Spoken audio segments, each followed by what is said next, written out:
The Motivator Show. The internet's most inspirational podcast. Every Saturday morning from 8 to 10 a.m. Father's love, a mother's love. Southwark Council's Maternity Commission report on the Black Maternal death scandal.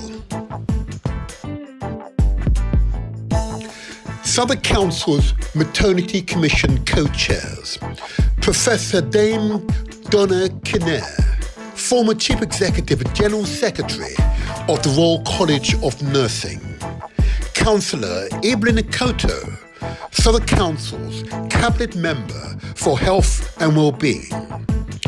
The Commission will hold meetings, listening exercises for women and families to share their experiences, raise community awareness about having a safe pregnancy and birth, bring about changes in maternity care to help reduce maternity inequities, such as maternal death during pregnancy, provide a message of solidarity to the people of Southwark in London.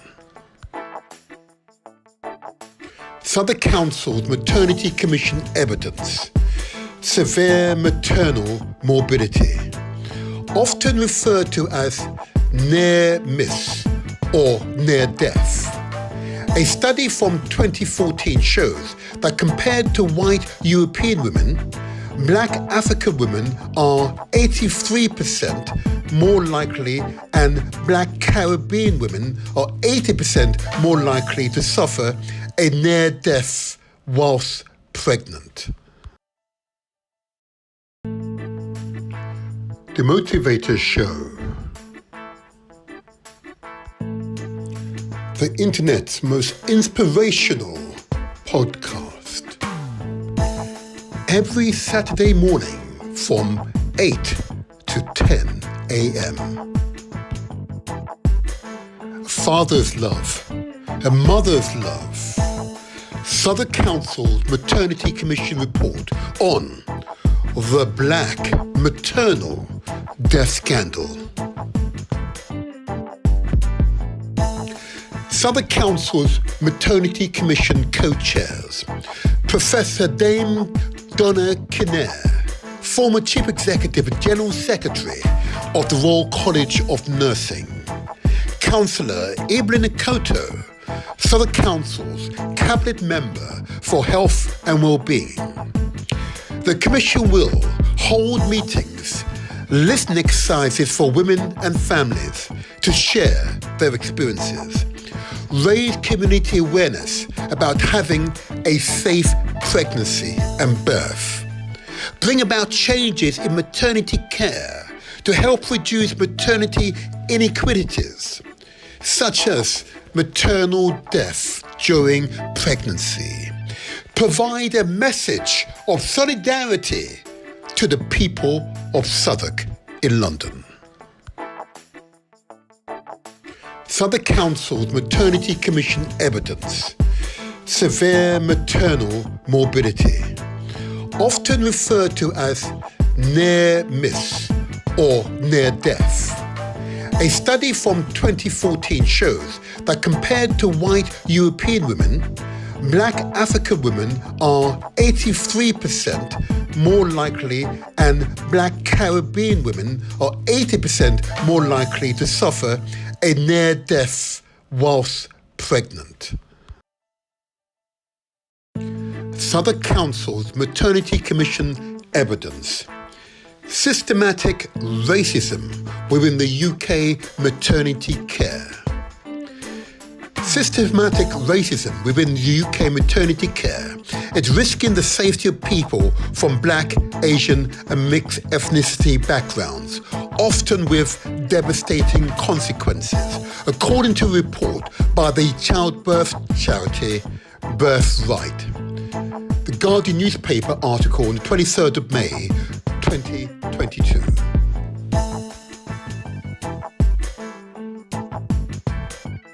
Southwark Council's Maternity Commission evidence, demographics and wider determinant of health. The average age of Southwark mothers in 2022 was around 33 years old, compared to 30.9 years old in England and Wales. Mothers over the age of 35 are at risk of complications during pregnancy and childbirth. Examples: preeclampsia, miscarriages, gestational diabetes, maternal mortality. Babies of older mothers face high risk of high or low birth weight, stillbirth, preterm births, and chromosomal abnormalities. Southwark Council's Maternity Commission evidence, King's College Hospital, CQC inspection report for August 2022. The most recent CQC inspection report for maternity services at King's College Hospital took place in August 2022 and provided the following ratings. Overall rating for this service: requires improvement. Are services safe? Requires improvement. Are services effective? Requires improvement. Are services caring? Good. Are services responsive to people's needs? Requires improvement. Are services well led? Requires improvement. Southwark Council's Maternity Commission's evidence, staffing and staffing retention. Midwives and representatives from the maternity services workforce reported feeling overwhelmed, burnt out, exhausted and unsupported due to consistent staff shortages. Representatives emphasised the negative impact of understaffing on quality of care, frequently over the course of the evidence-gathering meeting. Results from the online survey showed that 31% of staff members felt that they had the capacity to deliver perinatal care to the highest standards. Of those who felt they could not, the main reasons were focused on staffing, with staffing reporting lone working when they should have been delivering care in a team of up to 4 staff members, as there was not enough staff or resources to provide the necessary care. Southwark Council's Maternity Commission evidence, workplace culture and safety concerns.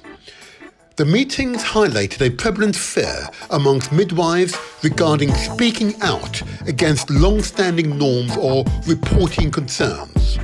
Those present who had the experience of speaking out mentioned that this came with experience, personality types and confidence.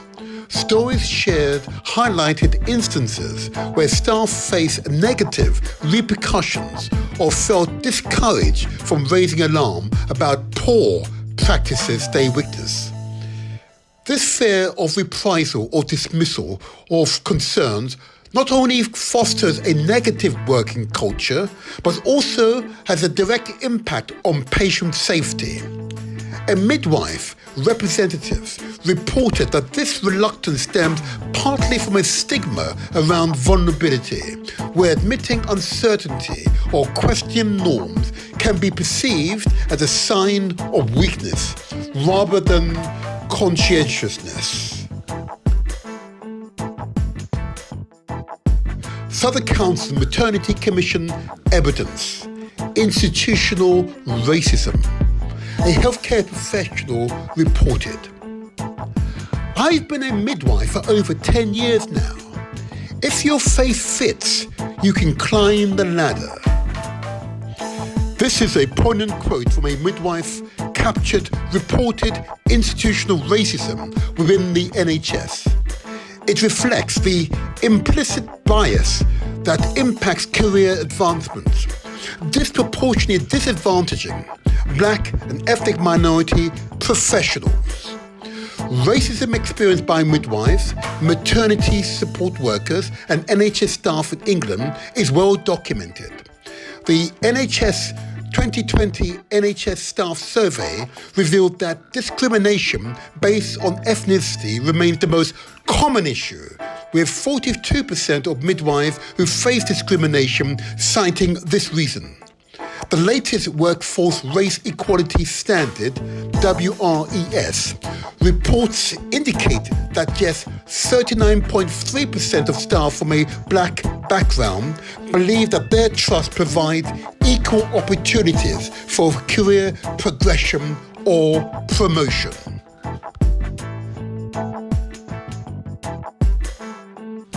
Southwark Council's Maternity Commission evidence. Capturing the voices of fathers and male carers. Lack of awareness of available support. Many men reported being unaware of the specific services available to them as fathers and male carers during their partner's pregnancy and postnatal period. This lack of awareness was evident in several areas, including paternity rights, mental health support, and participation in antenatal and postnatal workshops. Feeling excluded from decision-making. There is an increasing body of research which highlights the role of fathers in maternity health and child development. A World Health Organization report on fatherhood and health outcomes in Europe outlined that increased involvement of fathers during pregnancy delivery results is better outcomes for women, babies, and fathers.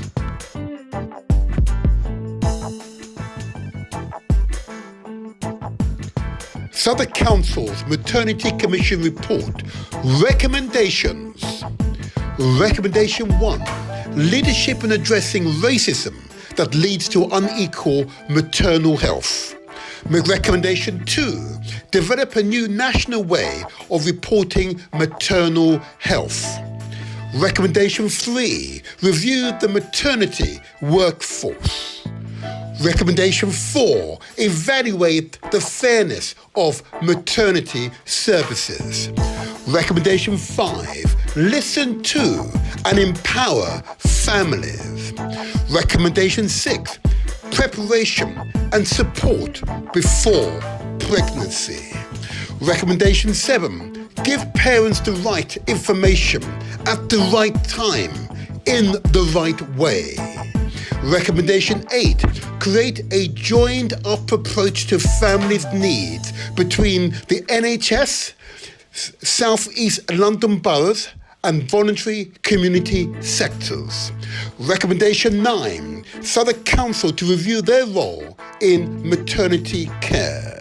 And recommendation 10, review how feedback is dealt with within the NHS. Southwark Council's Maternity Commission report. How will we know when we are successful? The evidence will grow that there are reduced infant mortality, reduced maternal morbidity, increased positive experience of maternity care, increased staff satisfaction. We are closing the health inequity gap.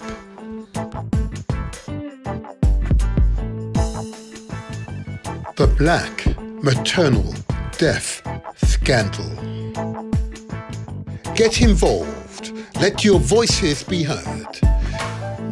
Fathers, mothers, grandfathers, grandmothers, aunties, uncles, granduncles, grandaunties. Together, we will make the difference. The Motivator Show. The internet's most inspirational podcast. Success is ours for the taking. And that is what you've got to believe. Success is ours for the taking. This is the motivator here. This is where we translate our words into action and where success is ours for the taking. Yes, you can see I'm saying it live to you today. How are you feeling today? Well, I'm feeling fantastic. Oh, yeah. Full of energy, full of vibe. Oh, yeah. This is going to be a truly inspirational podcast today, and I look forward to your active participation. Be aware, some of the information today you may find shocking. It may trigger you. So I ask you, please, if that happens, speak to someone. Do not suffer in silence. Okay? It is a hot topic, and I'm proud of my colleagues, my friends here in the London Borough of Southwark have taken on an important subject in relation to the communities, not just my own communities, but the communities, the people of London. The abnormally high rate of maternity death, morbidity is the term they use, oh yeah, but death, or near death that occurs here in London is off the scale and cannot be explained by simple accidents. We're going to get onto that more later on. But first of all, let me go straight into it. Yeah, I know, it's heavy already. I know. It is well, though. It is well. But first of all, before I begin, I want to give praise and respect to the management and pilots of Galaxy at FUI.net. Long may their work continue. In fact, let me put up this on the screen all the various connections we have here.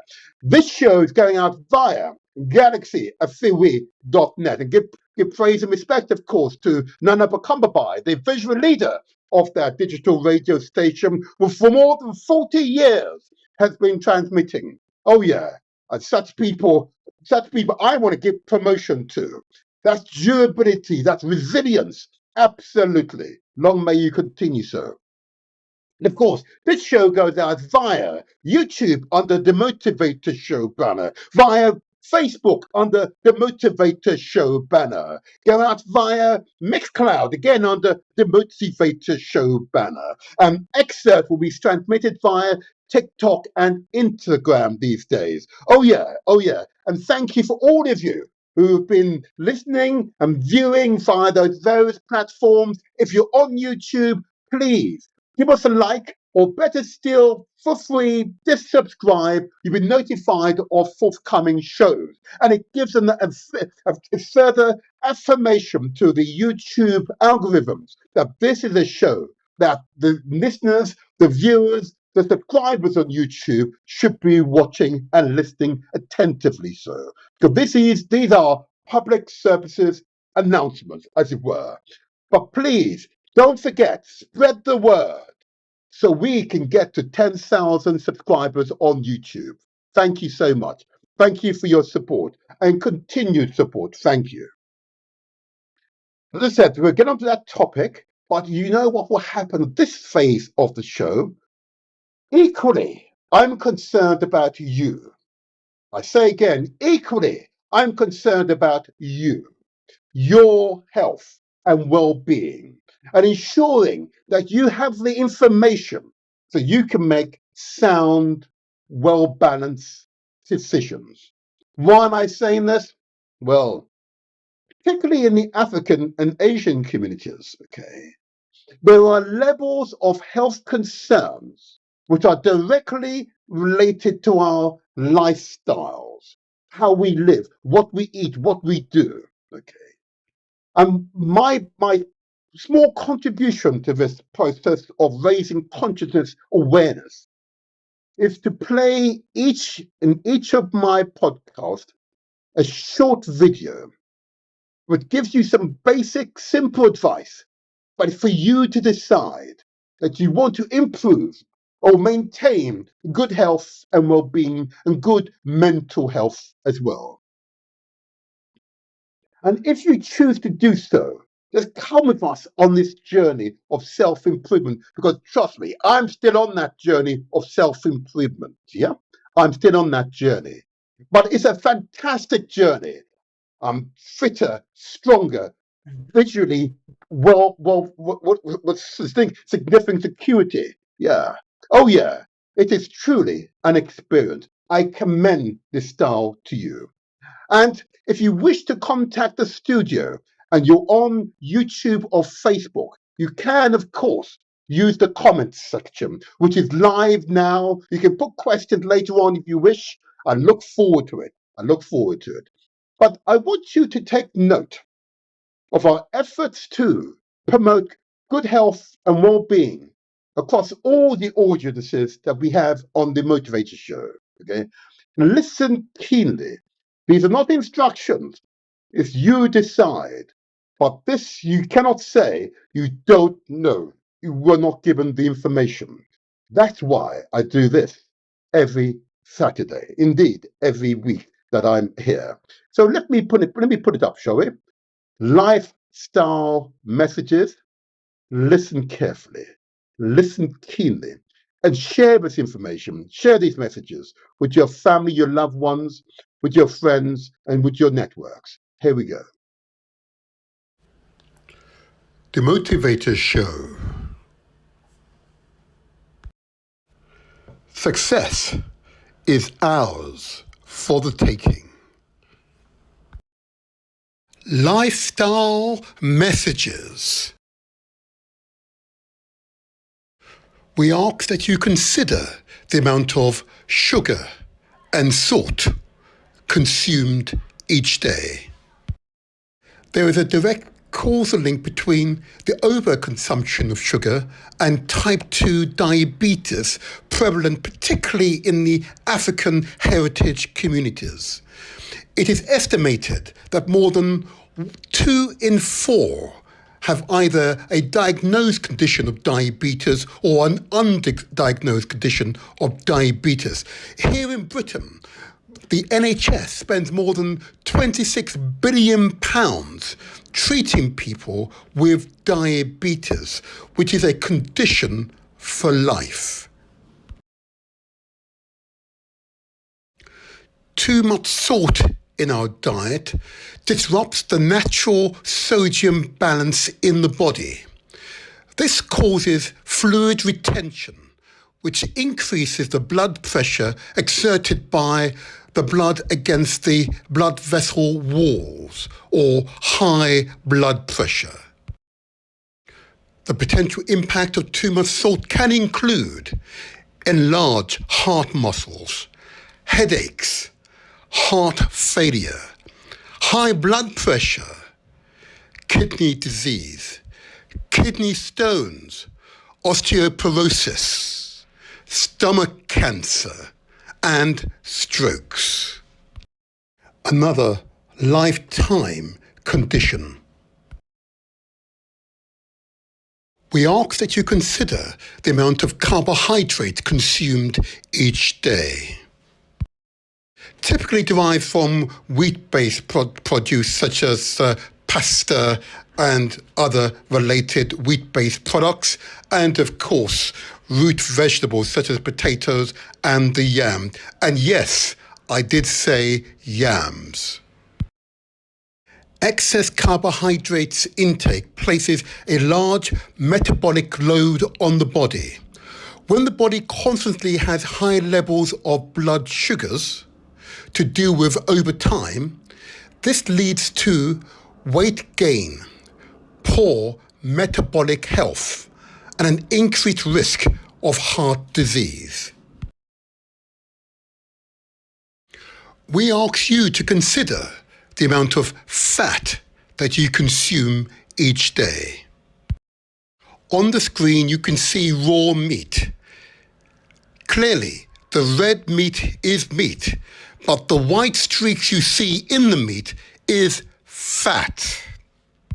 Our bodies need healthy fat for energy and other functions. But too much saturated fat can cause cholesterol to build up in your arteries, in other words, our blood vessels. Saturated fat raise your LDL or bad cholesterol levels.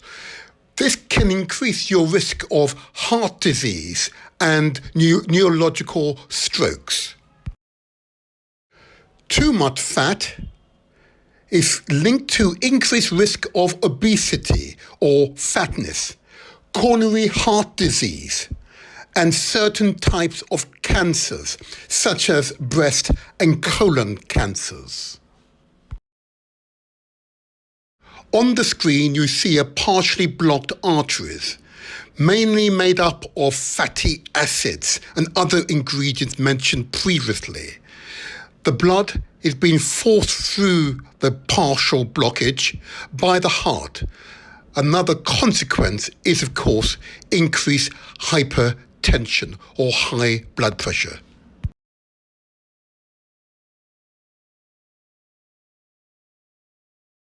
Examples of starchy foods include potatoes, bread, pasta, cereals, and rice. Excessive consumption of starch, scientific studies have shown, may cause insulin resistance, in other words, diabetes, may cause skin irritation, many of us will recognize as eczema, may cause gastrointestinal irritation. Many of us will recognize these conditions.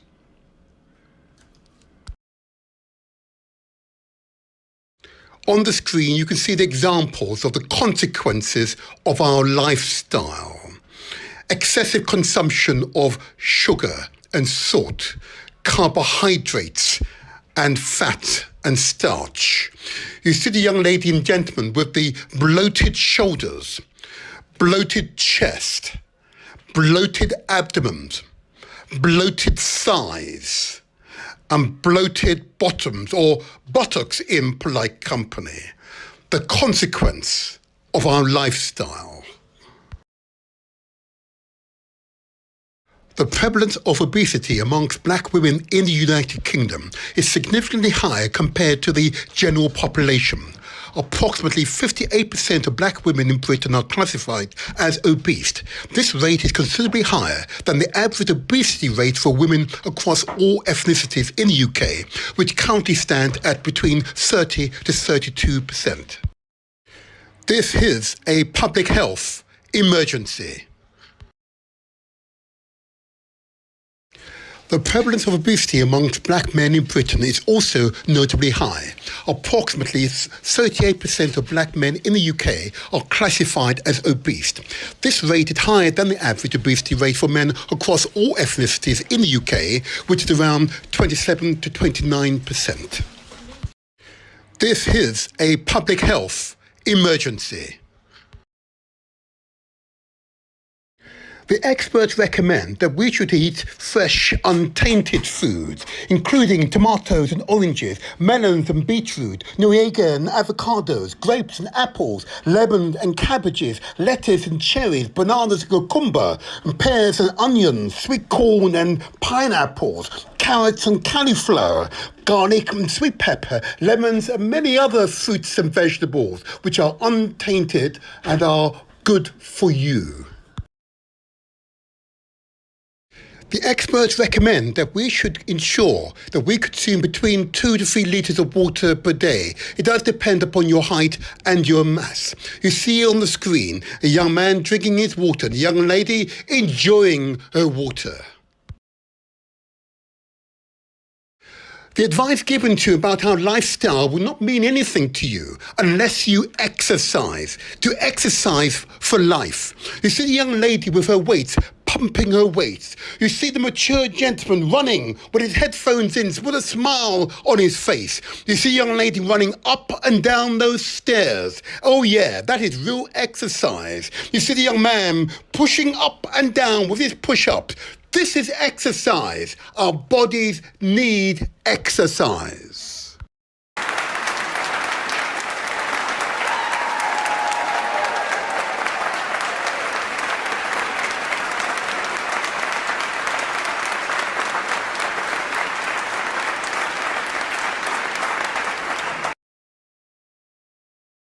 it is important for us always to consider our mental and spiritual health.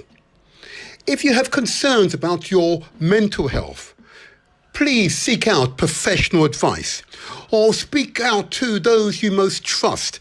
I trust that they will seek out the right advice and support for you. And of course, as human beings, we are truly spiritual entities. It is important to speak to your spiritual advisors.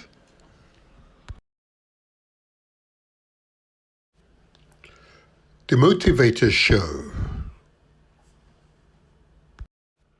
And those messages are so critical to you. And if you are in doubt, please obtain professional advice. These are general guidelines, general rules. But they are good rules, and you live by them, I'm assuring you, you will feel better for yourself. But it's challenging if you had a lifetime of poor habits, and I've had that, be aware. But I've changed significantly over the 10, 20, 30 years that my consciousness has been raised, that I need to pay attention to my health every day. But what I'm really pleased by is the response by the communities out there, up and down the country, people, regardless of their ethnicity, regardless of their religious affiliation, regardless of their social status or economic background, are coming together in common aim and common purpose and are transforming their health because they're working together, they're improving their health and general well-being. I've got an example to share with you, and I want to give a thumbs up to others who've sent messages to me over the past few weeks. Thank you for doing so. Further affirmation that these messages are important to you, your family, your loved ones, your friends, and your networks, because they are making a difference to people's lives. Here's an example for you. An example of people who come together in common aim and common purpose, regardless of their ethnic background. They've come together and understanding your health is truly your true wealth. So what I've got to do is put on the screen the wonderful people of the Countdown Organization. That's what they call themselves, the Countdown Organization. Don't ask me why. But nevertheless, they've come together in common aim and common purpose. And I've defined those expectations that we'll simply, as we get older, become less well. In fact, these are examples of people as they're getting older, they're getting better, stronger, fitter, able. Oh my gosh, yeah. Watch the video. Here we go.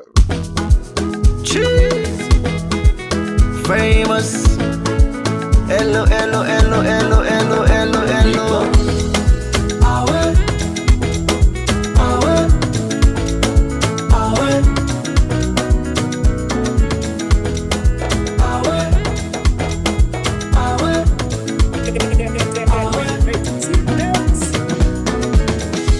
You get one life on leave, me self get one life on leave. Why we no go use am gladdy and enjoy the time. Palava no dey finish, time me no dey wait nobody.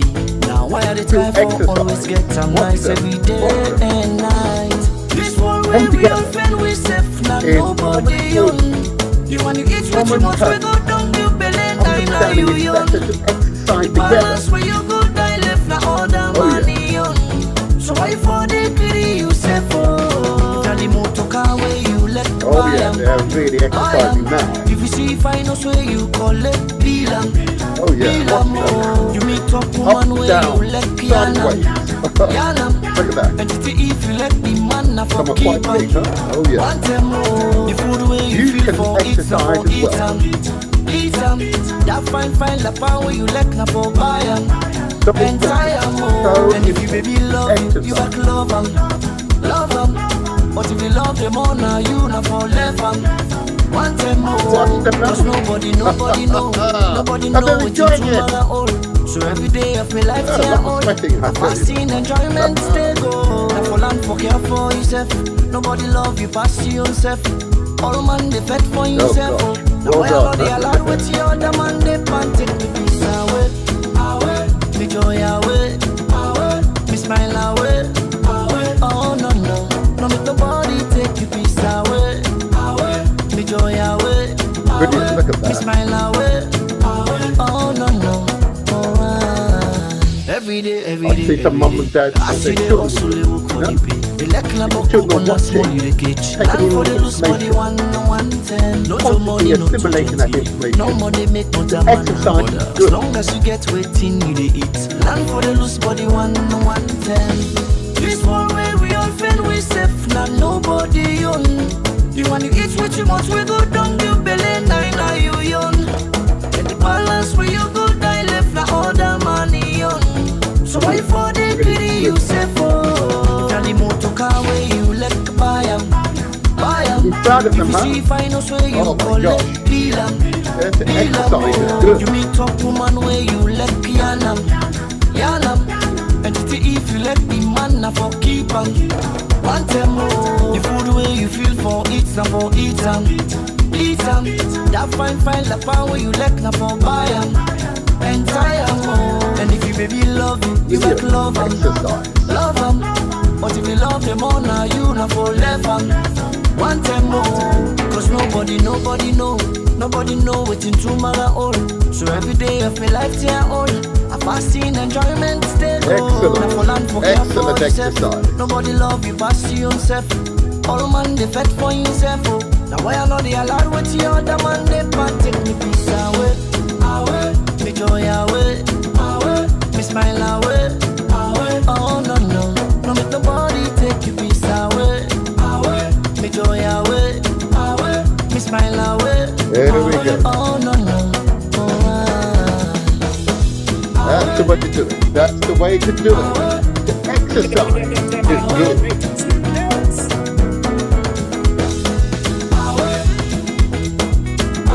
Well done.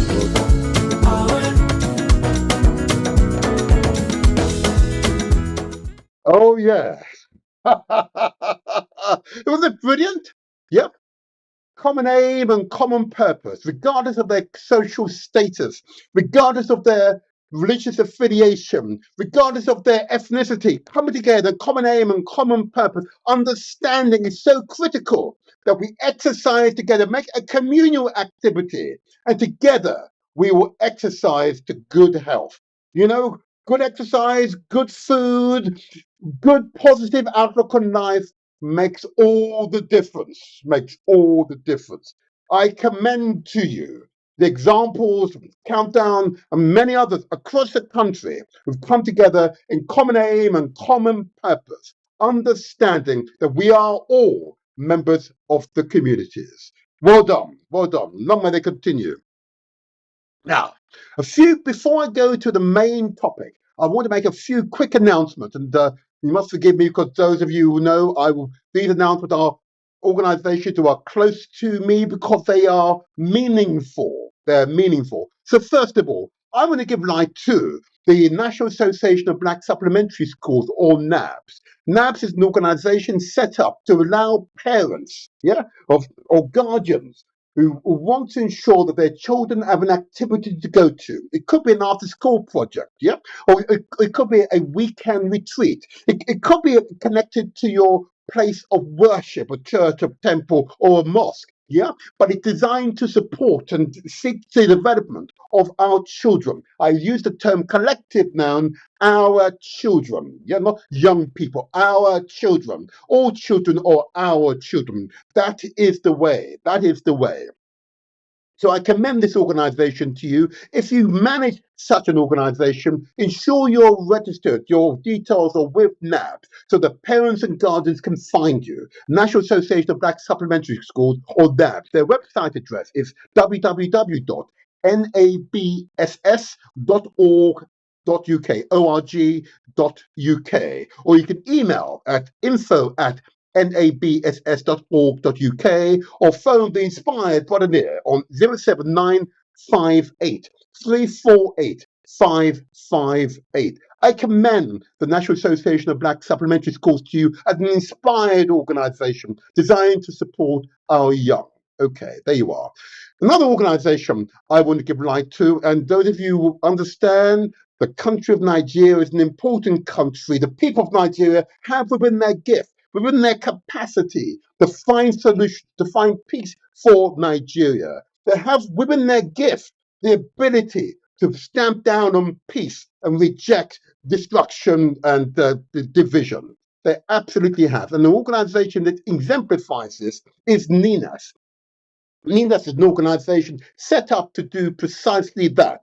So regardless of your ethnicity in Nigeria, come together in common aim and common purpose so you can create peace, so you can create prosperity for all Nigerians. I commend the NINAS organization to you, and you contact them via email at info@NINAS voice voice.org. NINAS Voice. You can go to their website, www.ninasvoice.org. Of course, if you can phone them directly, Nigeria is plus 234 912 1551. An organization committed to create peace. You can create prosperity for all Nigerians. I commend them to you as well. Another organization I want to commend and give light to, of course, and such an important organization in the communities. Those who are affected by the Windrush scandal, the scandalous Windrush scandal, and we get to other scandals later on in this show. Please seek out legal advice. Do not suffer in silence. Contact the Windrush Legal Advice Clinic, which is at 58 Bank Street, West Midlands, WV148PD. Or you can email them at info@windrushlegaladviceclinic.com. It's all one word, no spaces. windrushlegaladviceclinic.com. Or you can phone their offices on 01902 382 542. I commend the Windrush Legal Advice Clinic to you as an organization set up to support those in greatest need. Please do not suffer in silence. And very quickly, I just want to include a further promotion, and that's, of course, many of you be aware, only a month or two ago, we had this awful hurricane in the Caribbean. A hurricane of this magnitude 5, so early in the season, is almost unknown. It's further evidence of climate change here in the north, causing significant disruption to the Earth's atmosphere and weather patterns, and consequently affecting those in the south, least able to defend themselves against these rapid changes in our environmental conditions. So I urge you, because there are still thousands of people in both in Jamaica directly affected by Hurricane Beryl.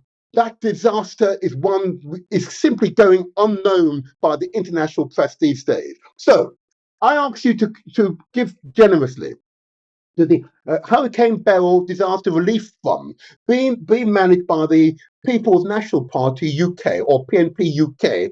Yes, they're not a political party, they are absolutely a social enterprise.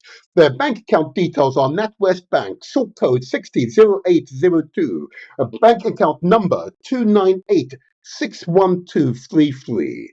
And if you are sending money directly via your bank account, please use in the reference DRF-Beryl, so Disaster Relief Fund Beryl. I commend this initiative by this organization, and I will provide evidence shortly of funds raised thus far and where those funds have been spent. So it's clear and unambiguous in your mind that this is an organization to support who will deliver those funds where it's most needed and will not take agency fees out of it. It's really important to note. So the website address for the PNP UK, it's www.pnpuk.com. I commend that organization to you as a worthwhile organization to support. And the last one, very, very quickly, I would give light to. You recall we had an outstanding organization here on the Motivator show, supporting young people, those who are finding it difficult to adjust in school life and those who are most capable. But this is an organization devoted to youth development, child development, young person development, hosted and indeed led by the inspired Doreen Sinclair McCollin, CEO and co-founder. I commend this organization to you. Reach out to them. Reach out to them. They need your support. You can contact them via 0208 079 0703 or email address at info@elevatedminds Coaching. That's Elevated Mind with an S, coaching, yeah, ING at the end. ElevatedMindCoaching.com. I commend this organization to you as one that is worthy of our support. Absolutely right. Absolutely right.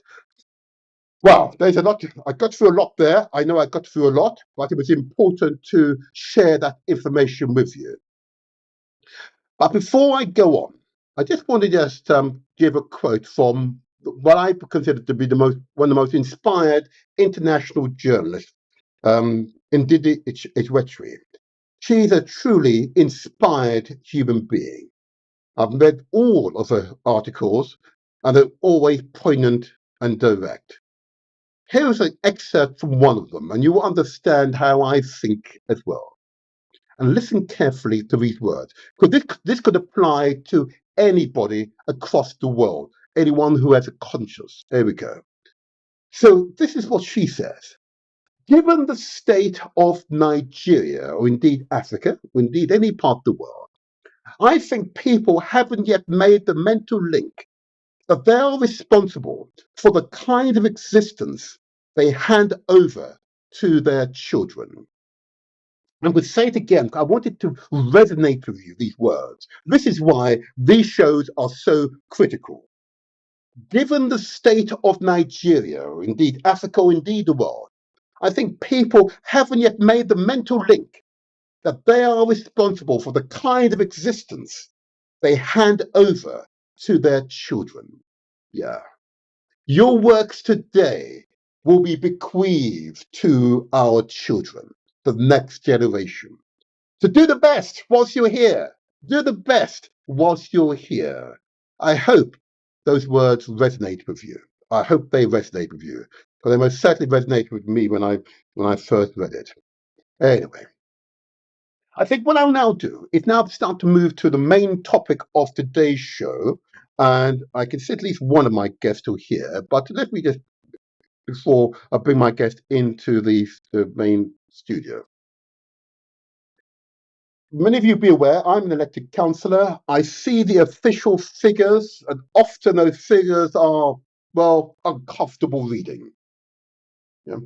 Amongst, not simply on the health front, and why I do the lifestyle messages every podcast, okay, because they are life-saving messages, okay.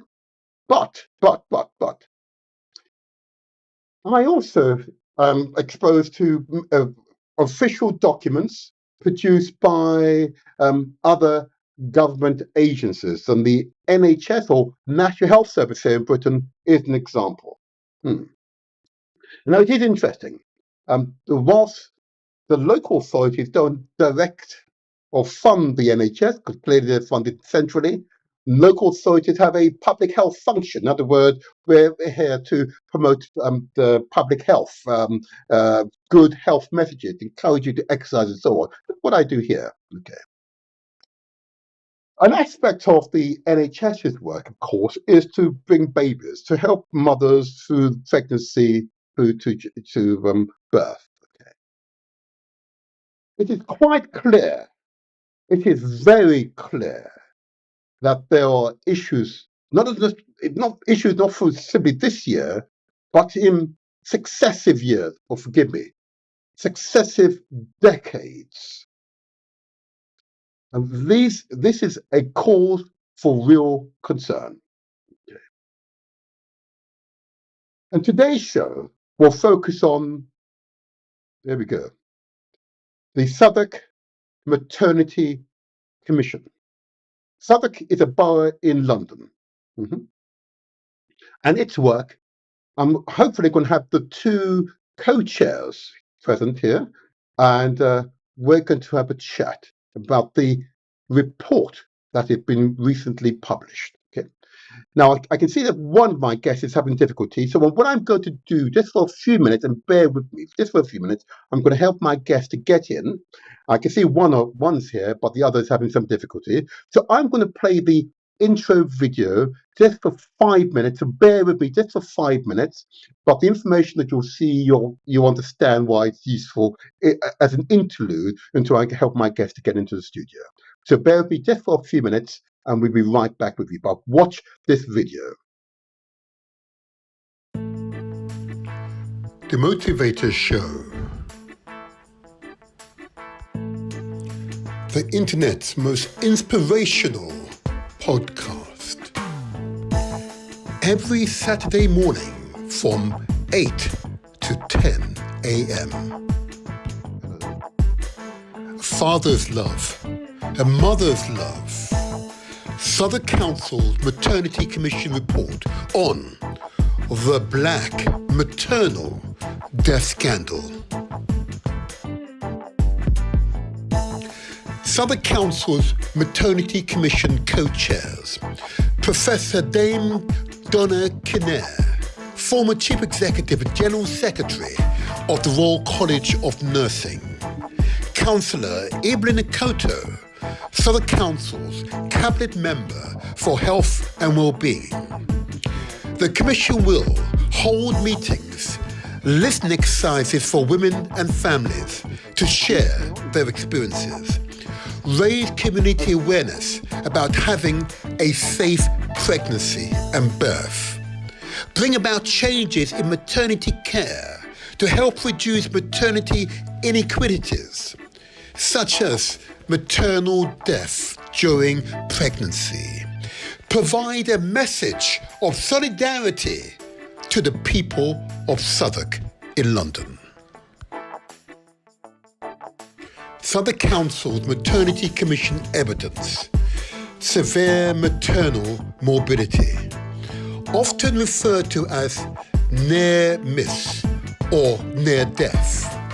A study from 2014 shows that compared to white European women, Black African women are 83% more likely and Black Caribbean women are 80% more likely to suffer a near death whilst pregnant. Southwark Council's Maternity Commission evidence. Systematic racism within the UK maternity care. Systematic racism within the UK maternity care is risking the safety of people from Black, Asian and mixed ethnicity backgrounds, often with devastating consequences, according to a report by the childbirth charity Birthright. The Guardian newspaper article on the 23rd of May, 2022. There you are. Okay, that was a short excerpt from my intro video, which I will play as a close to this podcast as well. It is jam-packed full of useful information, so you don't have to read the report. I've taken out key excerpts from the report and included in my intro video. Now, I've got one of the co-chairs mentioned in the entry in the intro video here, and the other one will join us momentarily. But I think as its time is pressing, I want to bring at least one of the co-chairs in. Let's see if I can get her in now. Let's hope this works. Oh, there you are. Ah, brilliant. Can you hear us all right, Professor? Yes, I can. Wonderful. Good morning to you. How are you this morning? How are you? Very well, thank you. Yeah, good morning. Good morning. Good morning. I know that your co-chair is having slight technical difficulties, but I'm conscious of your time and I want to respect it because I know you are a busy person. And I'm going to ask you, Professor, I'm saying Professor now, there you go. I'm going to ask you just to introduce yourself and just say a little bit about yourself so that my audience can appreciate who you are and why this report is such an important one. Over to you, Professor. Okay, so I'm Donna Kinnair and I'm a nurse by background, a public health nurse, and really have worked and managed health services, particularly in Southwark, for over a period of 10, 15 years, actually, maternity services, as well as one of the commissioners for Southwark in buying health services. But yeah, I've always used my nursing and obstetric experience. I've also sat on Better Childbirths, the national inquiry, some years ago, and was delighted to be asked to co-chair this because it's one of the most important topics in health at the moment. Thank you very much. Is it right if I say Donna or would you prefer Professor? I don't Donna, mind. please. I thought so. Thank you, Donna. Thank you. And yes, you're right. It is an incredibly important subject. And I must say, as you know, as a preparation for these podcasts, I have to study. I've read this report 4 times, and each time I read it, it I know you would appreciate what I'm about to say. It invokes an emotional response. Yes. Yeah, it most certainly does. So even though I say it now, it invokes an emotional response. There is something, being a man, you see, there's something about us that we want to protect and provide.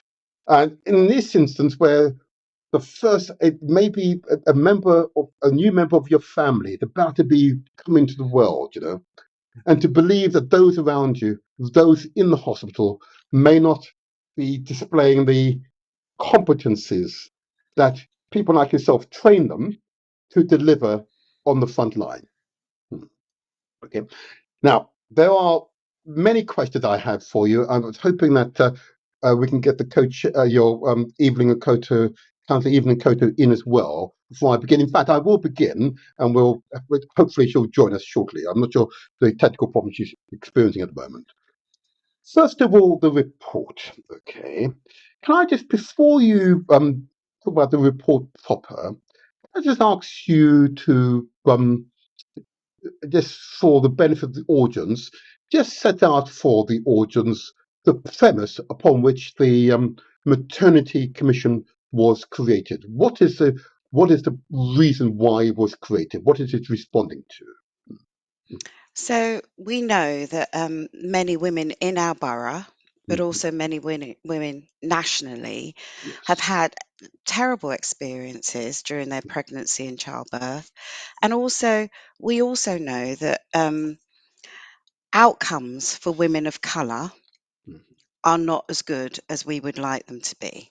And therefore, with that in mind, plus some of the local experiences that Councillor Akoto was hearing about and had experienced herself, and, Mhm. and in fact, I can tell you, my experience was equally problematic, and that was some 40 years ago. So I think that was the premise on which it was the inquiry was started. And Mhm. actually, I think there was a deep motivation to have things better for the Mhm. local birthing families in Mhm. this borough. Mhm.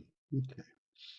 Thank you for that. It's a useful premise, and I know that many women who are watching this and who I've spoken to, each time I brought up the subject, I noted their eyes light up.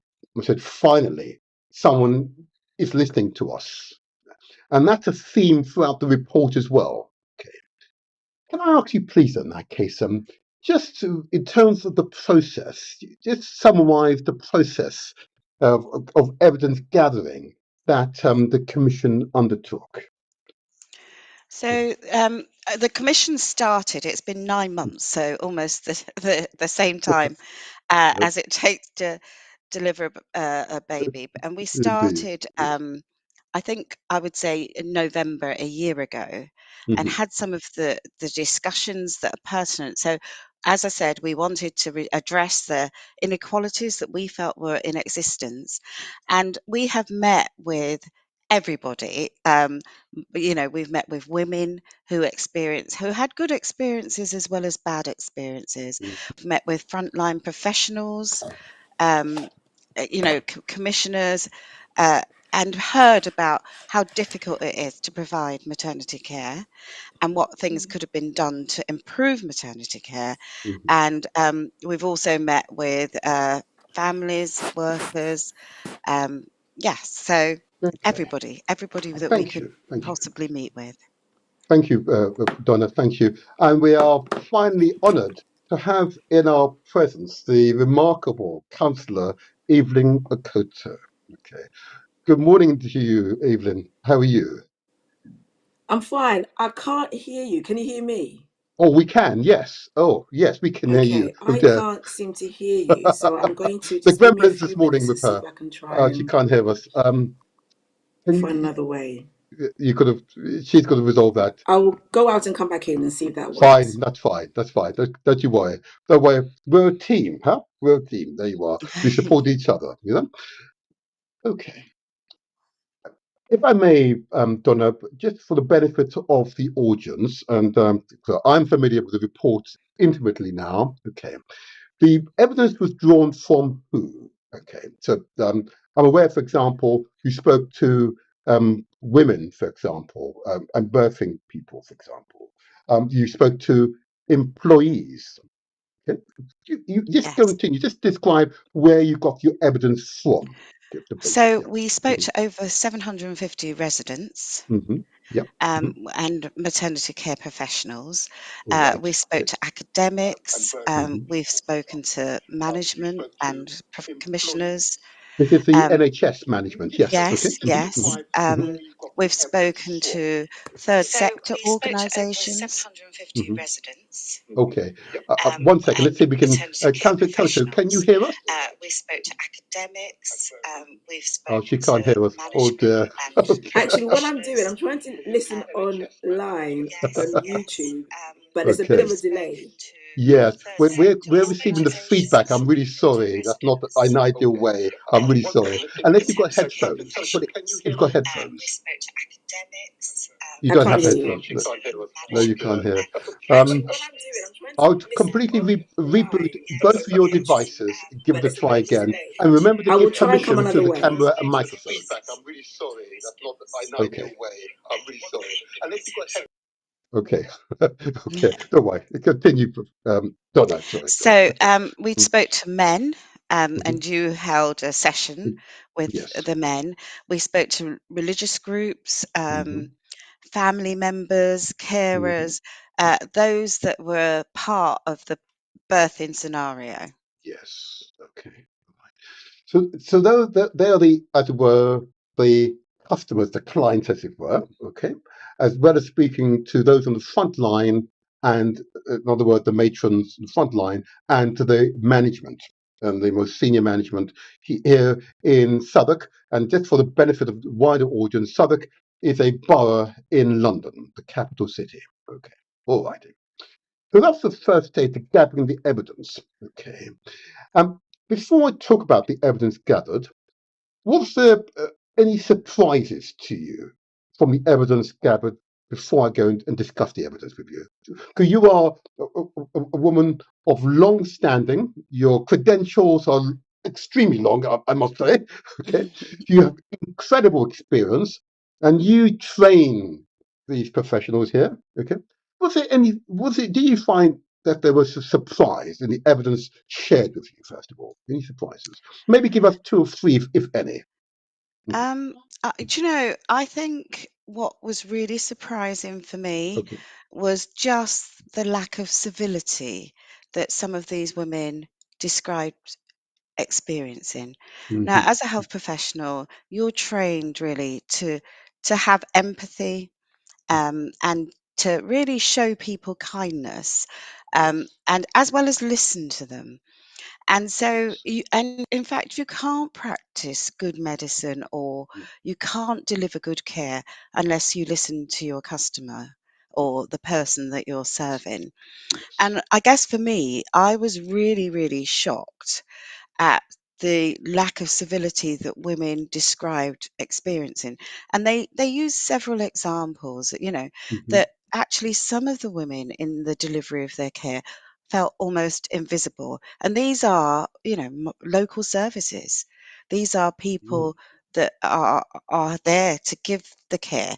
So I think that the level, I mean, you hear about the statistics, you know that there are some issues in terms of competencies, um, some of the beliefs that people hold, but actually the level of incivility was quite, I think, damning for health services.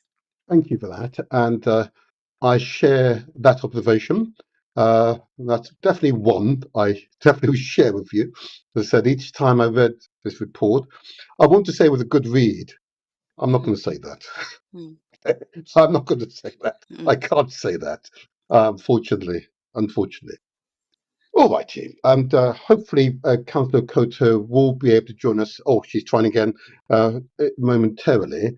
And I want to get into the evidence in a moment, but let's see if you can get her in. And hopefully, no, she still can't hear us. Oh dear!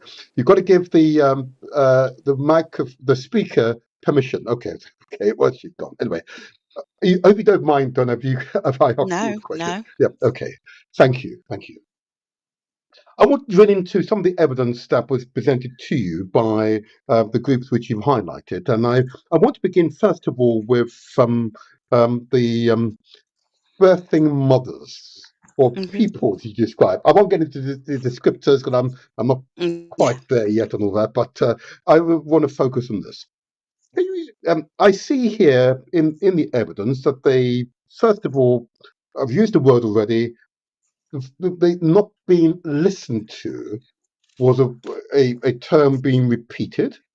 And another issue that keeps coming up: information not being provided, or not provided in a timely fashion. Another one, okay.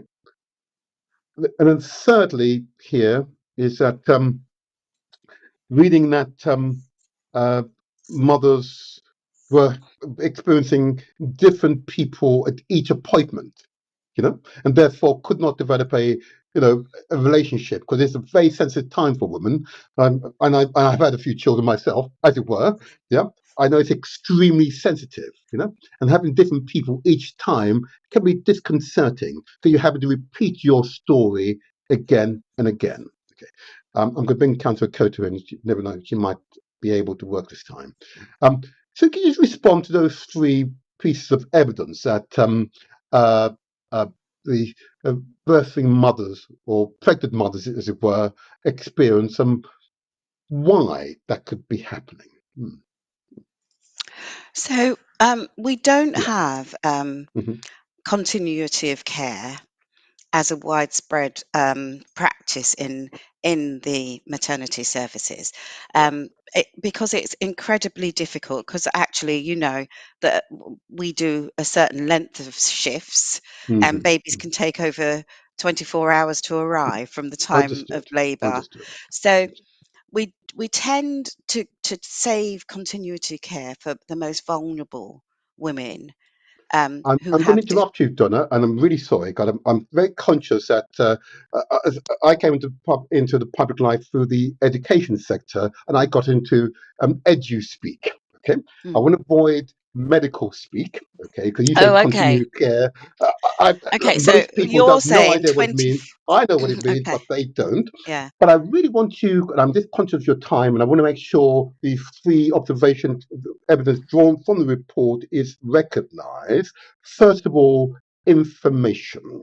Okay. Mm. Secondly, the lack of continuity between one staff member and the other. Okay. And of course, well, I've said it. If I won't say that again, you understand. So I did want to address the specific issue, but before Yeah. you do that, I was first of all welcome Councillor Akoto. Can you hear us? Yes, I can. Can you hear me? Brilliant, Yeah. brilliant, brilliant, brilliant. I'm going to come to you in a moment, Councillor. I just want to just follow through on this question with Donna first of all. Go ahead, Donna. Okay, so in Mm, terms of information, we heard mm, that quite a number of women were experiencing care without having been given the information that they require. And some of this is basic information, such as um, information about what to experience during mhm, the birthing scenario, mhm. um, information relative to their particular pregnancies, and Yes. some of them, even when they were seeking information, Mm, weren't being given the information. It was almost like I can talk about you, but not with you. Indeed. So that was the experience that we heard from the Mhm. mouths of women. And with respects to continuity of care, which I spoke about, this is the situation where one person, one midwife, stays with the woman throughout the birthing experience. Yes. And obviously, as I said, that sometimes birthing takes longer than a 8-hour shift. Certainly. Um, and therefore, there's sometimes, although most midwives try endeavour to stay with the woman as long as they can to finish the experience, sometimes we do have to have staff changes in between. But we try for the most vulnerable women to have that continuity of care throughout their pregnancy as much as we can and throughout the birthing experience. And the point that is repeated throughout the report, that is not being listened to. What would your response be as a trainer of these professionals? What would you So, say? like I said, being listened to is probably the most important aspect. Active listening to your Hmm. patient Hmm. tells you what you do for them and Yes. how you can help them. And it was soul destroying really to hear so many times Yeah. women saying throughout uh, their labor or pregnancy experience, I Hmm. knew there was something wrong if Yes. only they had listened to me. That's right. And it wasn't just one woman, there Uh, were several women that repeated this. yeah. And actually, as I said at the very beginning when I started this, if you're a good professional, you know that in order to diagnose, assess, help, and support, that you have to understand and listen to the person that you're delivering care to, because that is what informs you of what that person needs. So it's a real disappointment, really, to hear that people aren't listening, because actually then you then got to question the care that is being given. Thank you. And we'll get on to that shortly. But if I can thank you, Donna. I'm allowed to call her Donna as opposed to Professor Councillor Akoto. There you are. Please do, please. Oh, thank you. Councillor Akoto, good friend, good work colleague, and someone who's I've found to be truly inspirational in so many ways. Welcome to the Motivator Show again. Thank you. Thank you. Thank you. I opened the interview with Donna um, with the question, why establish the Southwark Maternity Commission? Okay, she did a quick précis, but we're waiting for you, of course. Can you just a quick précis? Why establish the Southwark Maternity Commission? Go ahead. And that's a really important question. So, first of Mhm. all, it started with my own experience 15 years ago. Mhm. Again, as Donna said, not being listened to and having a Mhm. near miss experience. Yeah, Thankfully, thank God that I came out alive. My thank son God. was, Thank God. was well. And so we went on and lived our life. But I think the most, as Donna used the word, soul destroying aspect of this is that 15 years down the line, I kept hearing the same issues I encountered 15 years ago. And actually, on the day of the launch, one of the doctors, Dr. Karen Joash, talked about her experience 24 years ago and Mm. actually being the same thing. So I realized things hadn't moved. And obviously, we kept hearing the stats of Black women being almost 4 times more likely. I think when I started hearing the stats, it was 5 times more Yes. likely to die during childbirth and 6 weeks after postpartum. Um, and I realized also, as Southwark, we are a very diverse borough. I mean, 40% of our residents are born outside of the country. So I've kind of realized that actually, if these stats were going to affect anyone, it will affect our borough, our women, our families. So Mhm. I wanted to understand what was happening on the ground. I mean, you hear from the various services and our partners about all the excellent things that are in place to support women. But actually, is that the case on the ground? Is that what people are saying? So I wanted to hear what women are saying. And unfortunately, what I suspected and what we all suspected is that on the ground, the same old situation is happening. Women not being listened to, Well, before we near get miss to that, experience. forgive me, before we get to that, I don't want to get into that just yet, because you've established the premise as to why the commission has been established. Because the report itself, I've said to, explained to Donna, I've read 4 times. And each time I was triggered. And even now, I'm triggered at the moment, you know. I'm feeling it. But this is wrong in so many ways. Okay. And if I may say, Evelyn, as opposed to Councillor Akoto, Evelyn, okay. I just want to just take you to the next step, of course. In your role as cabinet member working with the NHS, okay. I didn't ask this of Donna, obviously, but I need to ask this one of you. The NHS, okay, and we've got a principal hospital in our borough of Southwark in London, okay, which of course is King's. Uh, um, were they willing? Were they willing partners, first of all? Because clearly the report focuses primarily on the NHS and the delivery of services by the NHS. And I'll talk about the CQC report later on. But were they willing, or did you have to persuade them? Give us some idea. Give us some idea. Now that's a question and a half. Okay, so um, Well, the professor whether smiled. There willing. you are. Well, first of all, I think I have to be very clear that this commission wasn't to lay blame on any one No, institution. no, I I do think agree. every partner in this kind of sphere, this environment, needs to also own this and support women going forward. So whether it be the government, local authorities, VCSs, uproar, everyone to the tables, because we all have a part to play. That was the first thing I think is important for me to say. Whether willing partners, I wouldn't 100% say they were willing partners. I'm not going to kind of fudge it. I think they were concerned about probably reputation. They were concerned about what would be uncovered. I think from the onset, it was a matter of this is happening. Okay, let's see what happens. I wouldn't say they were 100% engaged. When the Mhm, conclusion um, kind of we arrived at a conclusion, then there was interest, and I think then there was a little bit of concern about what it was saying. But as I've said to them, and I'm saying it to now, it's not new. mhm, What this report concluded is mhm, not new. It shouldn't be any surprise to any institution, any part of the NHS, that anything that we uncovered here was new to them. mhm, Um, so there was a little bit of trepidation about it being out in the open, but mhm. I would say, and as in my role, I have to work with them, and I'm going to work with them. Yes. There is no option at this point that we need Mhm, to work together to make sure the recommendation is filtered through. We are working with the various partners. So for me, whether they like it or not, and I don't want to be prerogative here, prerogative, yeah, whether they like it or not, we have to do this mhm. because this is not new. Thank you. Thank you. Thank you. And And whilst it's not in the report per se, I'm obliged to ask you both about the difference in maternity support or support for pregnant women or women who've considering becoming pregnant, both in primary care and secondary care.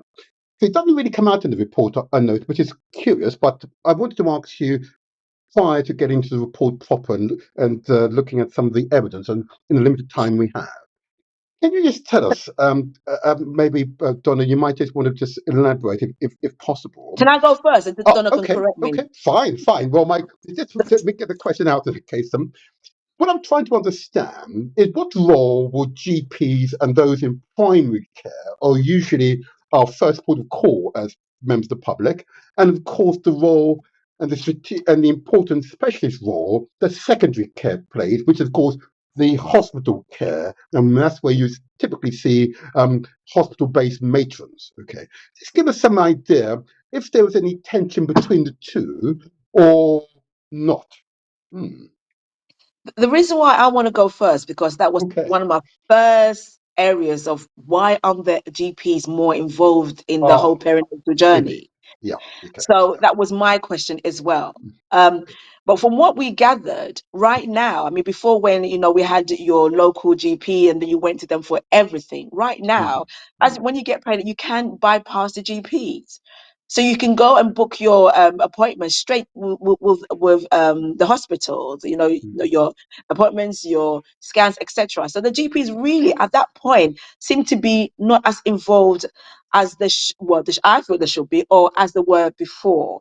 So I'm going to give it to Donna and I to tell us the real reason, and I think it's something to do with the GP contracts Okay.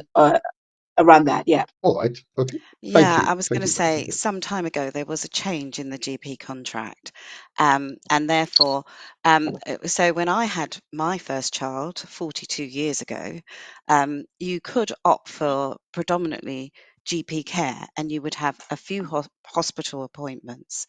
They removed that incentive for GPs to Oh, have working with pregnant women. And so predominantly most care is delivered in the hospital. There are GPs with special interest in maternity who still will conduct some of those primary care meetings, but predominantly now the GP role is referral into the local maternity provision. understood. And I'm noticing in the recommendation, which we'll come on to, you don't specifically refer to primary, secondary care and the role of GPs. I think it's about review of the maternity services generally, and I get that. But I'm going to explore that later on. But I want to just come back to the question of evidence gathering and how that evidence was gathered. And thank you, Donna, for responding to my earlier question in relation to pregnant mothers and or birthing people, as you say. But I won't get that terminology either. It's all right. I want to get into the issue surrounding staff, the employees, okay, those on the front line as opposed to the management. Of course, it does appear that there are many staff members who've observed practices to which they're concerned, but feel unable to voice those concerns. Okay, am I reading that incorrectly from the report? That's the distinct impression I'm gaining from the report. Councillor Akoto, is that correct? I'm going to Donna in a moment. Is that correct? It is correct. And Mhm. again, this shouldn't be anything new to any one of us or any partner in the system. I think I what we see. heard, especially from Black staff, Mhm. is a feeling of not being in a position to be able to voice concerns, being more reprimanded than other colleagues. Mhm. Um, I was trying to find out the certain quotes from him. Maybe I'll find out when Donna's Mhm. speaking. Mhm. Mhm. And so there was, it seemed, especially for Black staff, there's an added pressure of, they're under a lot of strain because the workforce is an issue. Recruitment and retention in maternity environment is a big issue. So that Mhm. needs to be resolved. And so a lot of frontline staff express a lot of concern about that. But I think particularly to Black frontline staff, Black Yes. midwives, Mhm. there was an added pressure of not feeling supported, of feeling that if I raise concern about a particular issue, I will be probably in more trouble than other people. And so that Mhm. was the added concern also from Black frontline staff. And again, as I've said, I've heard this from other reports over the years, so this shouldn't be anything new. Mhm. Well, if I may, I'm going to say, Professor Donna Kinnair, you're on the very much on the front line. Is this correct? Really? I don't understand how that is sustainable in the NHS in this day and age, and in our borough of Southwark here in London, which is one of the most diverse boroughs in the country. Is that true? So, so, counsellor, I'd have to give you a lesson in structural racism. Some of our systems weren't set up for us, and indeed, a lot of the way in which we progress in the NHS is enabling ourselves to navigate the system. So, you will Hmm. see there have been several reports out just this very week about the fate of Black bank staff in the NHS. There'll be, about the racism that we experience, um, and the issues we have in terms of navigating ourselves to promotion. So, if you're operating in a structurally racist system, which isn't been created for you, we equally, as staff members, have the same difficulties in navigating that system. And if you even delve into that kind of um, structural racism, you often see that some of the people that are affected by it take on some of the attitudes of that system in order to survive in that system. So I think I'm probably not the best historian to give you a lecture in it, but what I would say is that sometimes the people that are working in a system are equally the victims of how that system operates. Okay. Thank you for your honesty.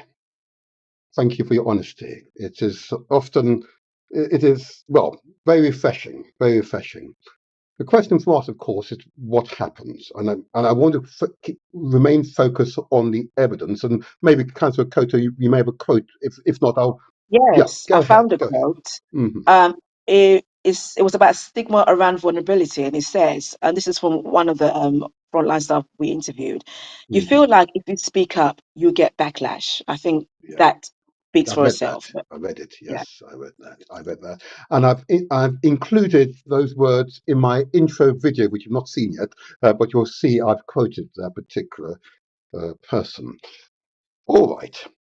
Can I now, if I may, look at the senior management? Now, again, I come into public life via the education sector, and I was always shocked. First course, school governor, you had a 96% African or black population, and there was only one black staff out of 24, 25. You know, and that actually was a low grade operative, as it were. Okay, wow. I laugh now. At the time, my children were babies, and there was no way they were going to enter a school which was not going to provide excellent, outstanding education for them. So I want to emphasize that because it was very, very serious. We smile, but extremely serious, extremely serious. There are parallels here, it does appear. Okay. Um, uh, I have to refer to your official name now, Donna, Professor. How is it possible for, in our case, where we are in southeast London, again, London, the reason why London is such a powerful capital city across the world, because of its diversity. People from around the world live here, okay? And therefore, London is particularly sensitive to the needs of its diverse communities. How is it possible then that apart from one exception, which was attending the commission meetings, I could see little or no diversity amongst the leadership in the NHS, let alone the hospital, the NHS here in this part of London. How is that possible?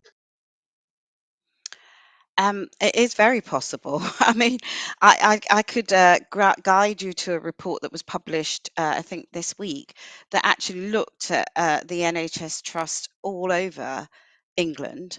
Hmm. And there's a long list of trusts that have no diversity in its management.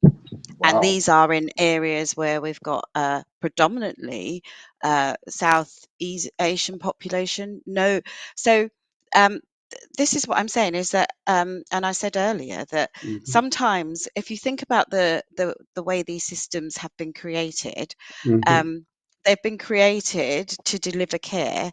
They haven't been created to diversify the Mm-hmm. management structures. Now we all know that if you've got a diverse management leadership structure, you're possibly going to give better care because there's an understanding of population needs.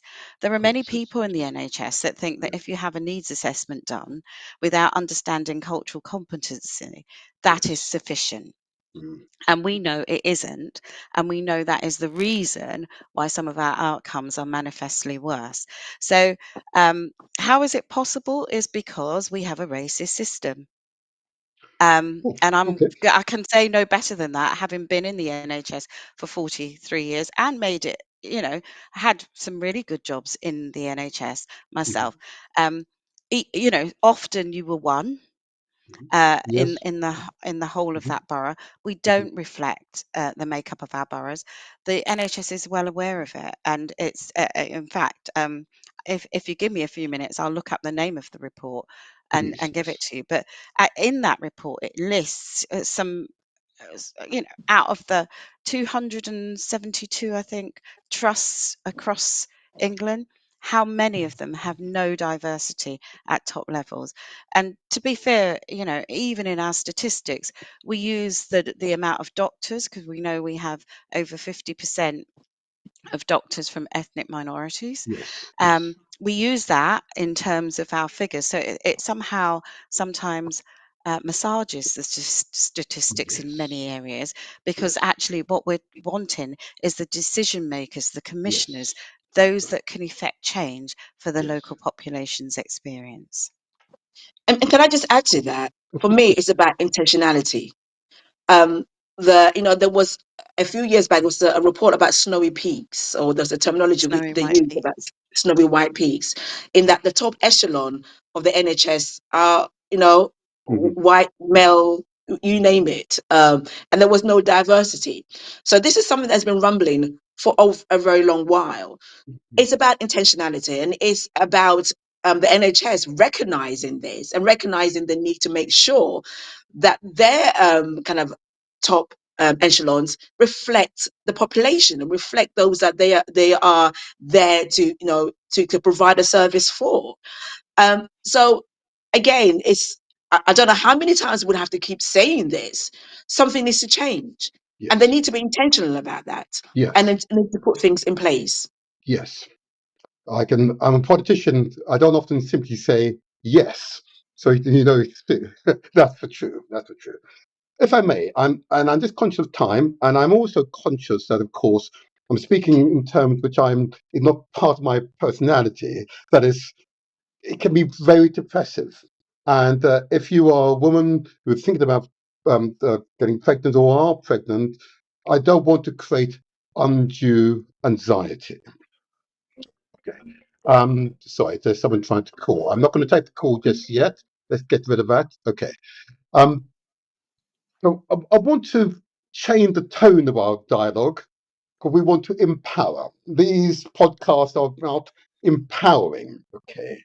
What can, and I'm being a father myself, and I don't think we're going to have time to look at the father's evidence for now, but what can residents, what can mothers or prospective mothers, what can fathers, prospective fathers do to support this report and its outcome and ensure that the recommendations, which we'll get to in a second, are possible to be delivered, and how they can be and you ensure that in your response you explain how they can be a part of that monitoring to ensure the report outcomes are implemented. You want to go first? I don't mind. You want to go first? Can I jump in first? Okay. First of all, I think it's about engagement. I would like everyone to read the report. Yeah. Please, familiarize yourself with what the report is saying. We've got the thick version, which is 98 pages, and I know it's not Mhm. for everyone, but we Mhm. have the really concise version, which is 3 pages, which is the executive summary. You can find all of this, yes, that one, Mhm. all of this online. If you just type in Southwark Maternity Commission, the first link will be that, and you'll have all the information. Please familiarize yourself with what we're saying. Secondly, I think for those who are not going through the perinatal stage, who are not pregnant right now, but really have an interest in this, please do contact your local trust or do contact the Southern Council about how you can get involved. We are currently, from now to April next year, we are now formulating the action plan Mhm. from the recommendation. And we want to get as many residents involved in this as well and get their voice involved with it. If you're interested, please let us know, and we will try and see which way we can fit you in. And I agree, we have to really end at a positive note. For those who are pregnant or are thinking of getting pregnant, the most important thing you can do is arm yourself with information. That's one of the biggest thing we also learn from the consultation, is that a Mhm. lot of families, individuals felt they didn't have enough information or timely information or information in the way they understood. That's right. Do make sure you get information in the way that you understand the process, because there's a lot, you have a lot of kind of addresses a way to make sure that you get what you want. So make sure that you understand what you can ask for, who you can go to, etc. Going forward, there was an element of people talking about advocacy, needing people to advocate for them. There are individuals who are very very able to speak up for themselves, but there are others who, especially in the kind of vulnerable stage, you do clam up, you don't know what to say, you don't know who to say it to. So if you're one of those people, please make sure you have an advocate. And I think that's when fathers come in, and the fathers also have to be up to speed with information, because that's one of the things we heard from fathers as well, that they felt left out as That's well. right. Can I also say, if you have given birth, there's something called the MNVP. That's the Maternal Neonatal Voice Partnership. So this is a group of people, an organization, or so a service within every trust that gives voices to pregnant women and their partners. So you can go to them, and actually what they'll do is that they will approach women and ask you whether you want to feedback your experiences, and they will use that to be able to make sure that the services that you get or other women get is improved. Can I ask? I know I put you on the spot. Would you have their email address or telephone number handy there, maybe, I will Councillor? try and get it up right now. Okay, good. If I go over to Professor, but I'm definitely want to hear from yourself on this particular question of what can prospective mothers do, or those who are currently mothers, and indeed fathers, and indeed grandfathers and grandmothers. Okay, we also have a role. I'm also a grandfather. We also have a role to play in this. How can we support you to deliver the recommendation set out in this in this in this report? So I think it's by paying close attention and actually demanding that we delivered the recommendations. There's a lot of power in the hands of the people. And if the people want it, it will happen, because we will put pressure on those that Absolutely. are delivering services and those that we appoint to lead us, both Mhm, governmental and local councillors. So I mhm. think there are many avenues, but actually, in the first instance, we've got to know that we can effect change. So there's something about self belief, there's something about the collected voices of grandparents, carers. But it's also important, as Evelyn said, to advocate at the time. Yes. You know, life, sometimes during but the birthing period, you've only got one shot at having a good outcome. And therefore, it's really, really important that those with you are prepared to advocate and empower you. And if you're not being listened to, I think many, many women said that their experience was better when their partners were with them. And we also know that many women don't have the luxury of having a partner, but actually, if it is another family member or somebody that can advocate on your behalf, that is hugely important. And whether it's our religious groups, we have so many areas that we Mhm, can mhm. use, that can utilize their voices, whether it's the local community sector, to ensure that we get change. We're definite about moving the dial on this as a commission. So we know that the way in which governments and authorities listen is by the people demanding. Absolutely. Well said. 100%. I agree. Well said. Well said. And I like this. This is the direction I want to move into. Okay. Because I realise as I go through the evidence, I realise that each time I do this, I'm being triggered. I'll only tell you, there's an emotional trigger each time, because the figures are and the statements are awful. It's literally awful. I want to, nevertheless, if I may, Councillor Akoto, and thank you for outlining what the people should do. Okay, but of course, I know that I've just received a message from a woman who is pregnant. Okay, and is not having a good time. Okay, uh, uh, the group you just mentioned, which I was unaware of, but you might want to, if you've got the details, share that with me, and I will continuously for the foreseeable future detail their names on my podcast. Okay. What I want to do now is really look forward to the report and just look at the recommendations. And I'm going to ask you quickly to take us through the recommendations. Uh, as I said, the report it's quite a weighty one, but actually It's weighty, but it's jam-packed full of incredible, useful information, empowering information. And I would urge those local leaders to read the entire report and not a summary. Okay, read the entire report. And if you are concerned, Father, I know there are many of them out there. Read the entire report. Okay, so you can help your wife, you can help your partner. Yeah, in the future. Okay, read the entire report. Do not. This is not one area that you should in any way to take a shortcut. There are no shortcuts here. We have to take it head on. Okay. So let's just go very quickly through the recommendations. Okay. Then we'll look at the measure, how we measure success. Okay. So the first recommendation, and I'll leave it to you both to decide who's going to take which of them. That's the leadership in addressing racism that leads to unequal maternal health. That seems pretty serious to me, I've got to say. And for it to be the first recommendation in an official report is, well, way out there. That's way out there. And this is a territory for the Secretary of State, I would imagine. Okay. Professor, tell me, this is the first recommendation, and I suppose it's an indication from yourself that you mean business. You understand what the problem is, and this recommendation needs to be thought through. Both when we say the NHS, and the NHS, of course, is in many parts.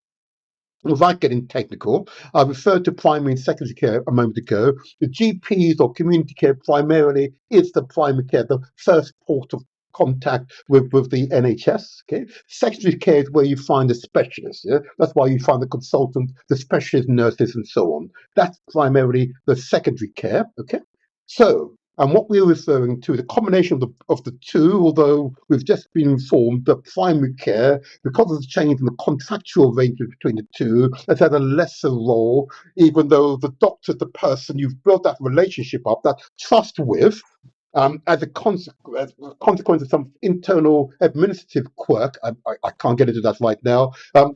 Their role has been lessened. Okay, so it's a secondary care who are further removed from the community, because these are often the specialists, further removed from the community that we're really focused on at the moment. So let's come back to you, Professor. Sorry, I went that roundabout just to put a context for this one. So the unequal maternal health. If I was a trust chairman or chief executive, if I were an executive director, indeed a clinical director, I would consider that my position is moot. I haven't read this. This is very direct language. Was it meant for? Let's so I'm clear, because the language is pretty clear, unambiguous, and thank you for the unambiguous language. Okay. Clearly, a clear signal has been sent from Southwark, and I assume from other places across the country. Do you believe? I'm going to start with this. I know you're not a politician, and I should put it to Count in a moment, but I want to put it to you. Clearly, this is a matter for the Secretary of State, isn't it? And the Health Secretary. Am I right in saying that? Well, when we say leadership in addressing racism that Hmm. leads to unequal maternity health, it Hmm. can't just be the Secretary of State. Of course, he has overall responsibility, but we need leadership at every single level. He will not sit in number 10 and address racism in King's College Hospital. So clearly, when we give this message about leadership, everybody in the NHS can take leadership. Everybody delivering maternity services can understand that if we don't want to tolerate racism, we Mm-hmm. need to call it out. So Mm-hmm. that can be the midwife at the bedside, Yes. that can be the matron, that can be the Mm-hmm. hospital chief exec. We have a variety of mechanisms already in existence. I'm a maternity champion, not in Southwark's area, but I Mm-hmm. actually go in a particular hospital in London. I speak to families, I speak to patients in the bed to Forgive me, understand Professor, their for interrupting. experiences, Professor, and I I don't want to sit on interrupt their board. unduly. Sorry, I don't want to interrupt. But if the first word in this recommendation is leadership. Hmm, So I'm now referring to the chairman, the chief executive, the executive directors, and clinical directors in the NHS, trust. and specifically in our locality. But it does appear that might be applied across the country. My question to you in respect of this particular recommendation, and I'll just read out the details here for the benefit of the audience, introduce clear evidence-based policies that address racism, inequalities in maternity care and the wider healthcare system, include a review and improvement of existing framework and systems, such as the NHS Workforce Race Equality Standard and ending charging migrants for maternity services. So that goes right to the top, at least in my thinking anyway. So I mentioned the chief, the Secretary of State. I mentioned the Secretary. I mentioned the chief executive of the NHS, the Confederation. This message is for the leadership, as well as, of course, the leadership of our local trust. Because I haven't mentioned, but you mentioned them, then him, the leadership of the local trust. Am I right in saying that? As part of this particular recommendation, you will be going to the Secretary of State, you'll be going to the NHS Confederation Chief Executive or Chairman, you're going to the Director of Public Health here in London, who we all know very well, and of course the leadership of our local trust where the majority of our babies are born. Is that where you're going to? Just so I'm clear. Absolutely, Mhm. absolutely. Everybody needs to, in order to move this, and it's not just for the women of Southwark, it's the way we train our midwives, it's everything. So, in order to move this dial, we've got to the leadership of the country, as well as the borough, as well as the trust, everywhere. Okay, thank you. Okay, so the audience is listening, and there are quite a few of them now, and they'll be monitoring this one. They're really seeing you as our advocate. You're our advocate. Okay, that's one. Recommendation 2, develop a new national way of reporting maternal health. Now, just to clarify for the benefit of the audience, work with local authorities to introduce new ways to record and respond to perinatal health data. Make sure all maternal health data is collected and reported in a standardized way across healthcare settings and focus on ethnicity to highlight and address people getting unfair. Now, that seems pretty basic to me.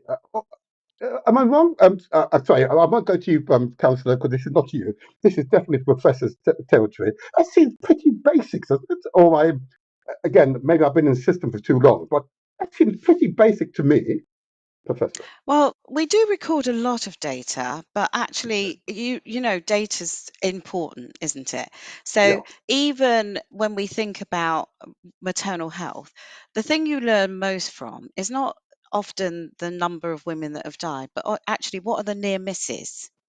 What makes up the near misses?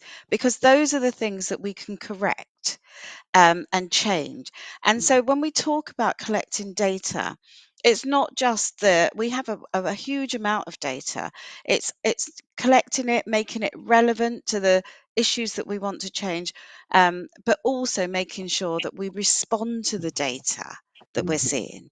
Okay. We can all sit here and say, black women are 3 times more likely to die in Mhm. childbirth, but actually it's the sub data sets that we need to understand Yes. in order to move the dial on this. So when we talk about local authorities and others having a data set, it's going to be shared with health, but actually what we want is the whole system working on this data, because there'll be aspects of it that we can see the impact on pregnant women and families, such as housing, all the other things that make a difference to the outcome from in maternal health. Okay. And just to Thank add you. to Yes, that, I of think course. we're Yes. finding it difficult. I mean, if you want to drill down to what is happening, say in Southwark, it's very difficult. It's very difficult to get that kind of, really precise local data. And we found that to be an issue from the onset. So that is to make sure that we have local data, which is very precise, which is going to the heart of what we need to understand going forward. So this is why this is really important. It mentions local authority under this one. How will I know you haven't yet formulated a response yet, and I don't mean to put you on the spot unduly, he says, but Southwark, of course, will respond. Okay, aligning the data collection process is clearly a key strategic objective here. Um, Can you just tell us in terms of your work with the NHS? I understand that there's at least there's a joint board between a local authority and the NHS. Just describe that your role in that board, please, very, very quickly. Okay, so that board Mm, is the Partnership Southwark. So obviously, some people have heard about the Integrated Care Board, the mhm. ICS, Yeah. which is the aim is to integrate health and care, making sure all partners, are working together to improve health and care in all localities. And Mm, for Southwark, it's Partnership Southwark. Now, I am a co-chair of Partnership Southwark alongside the local Dr. Nancy Kutcherman.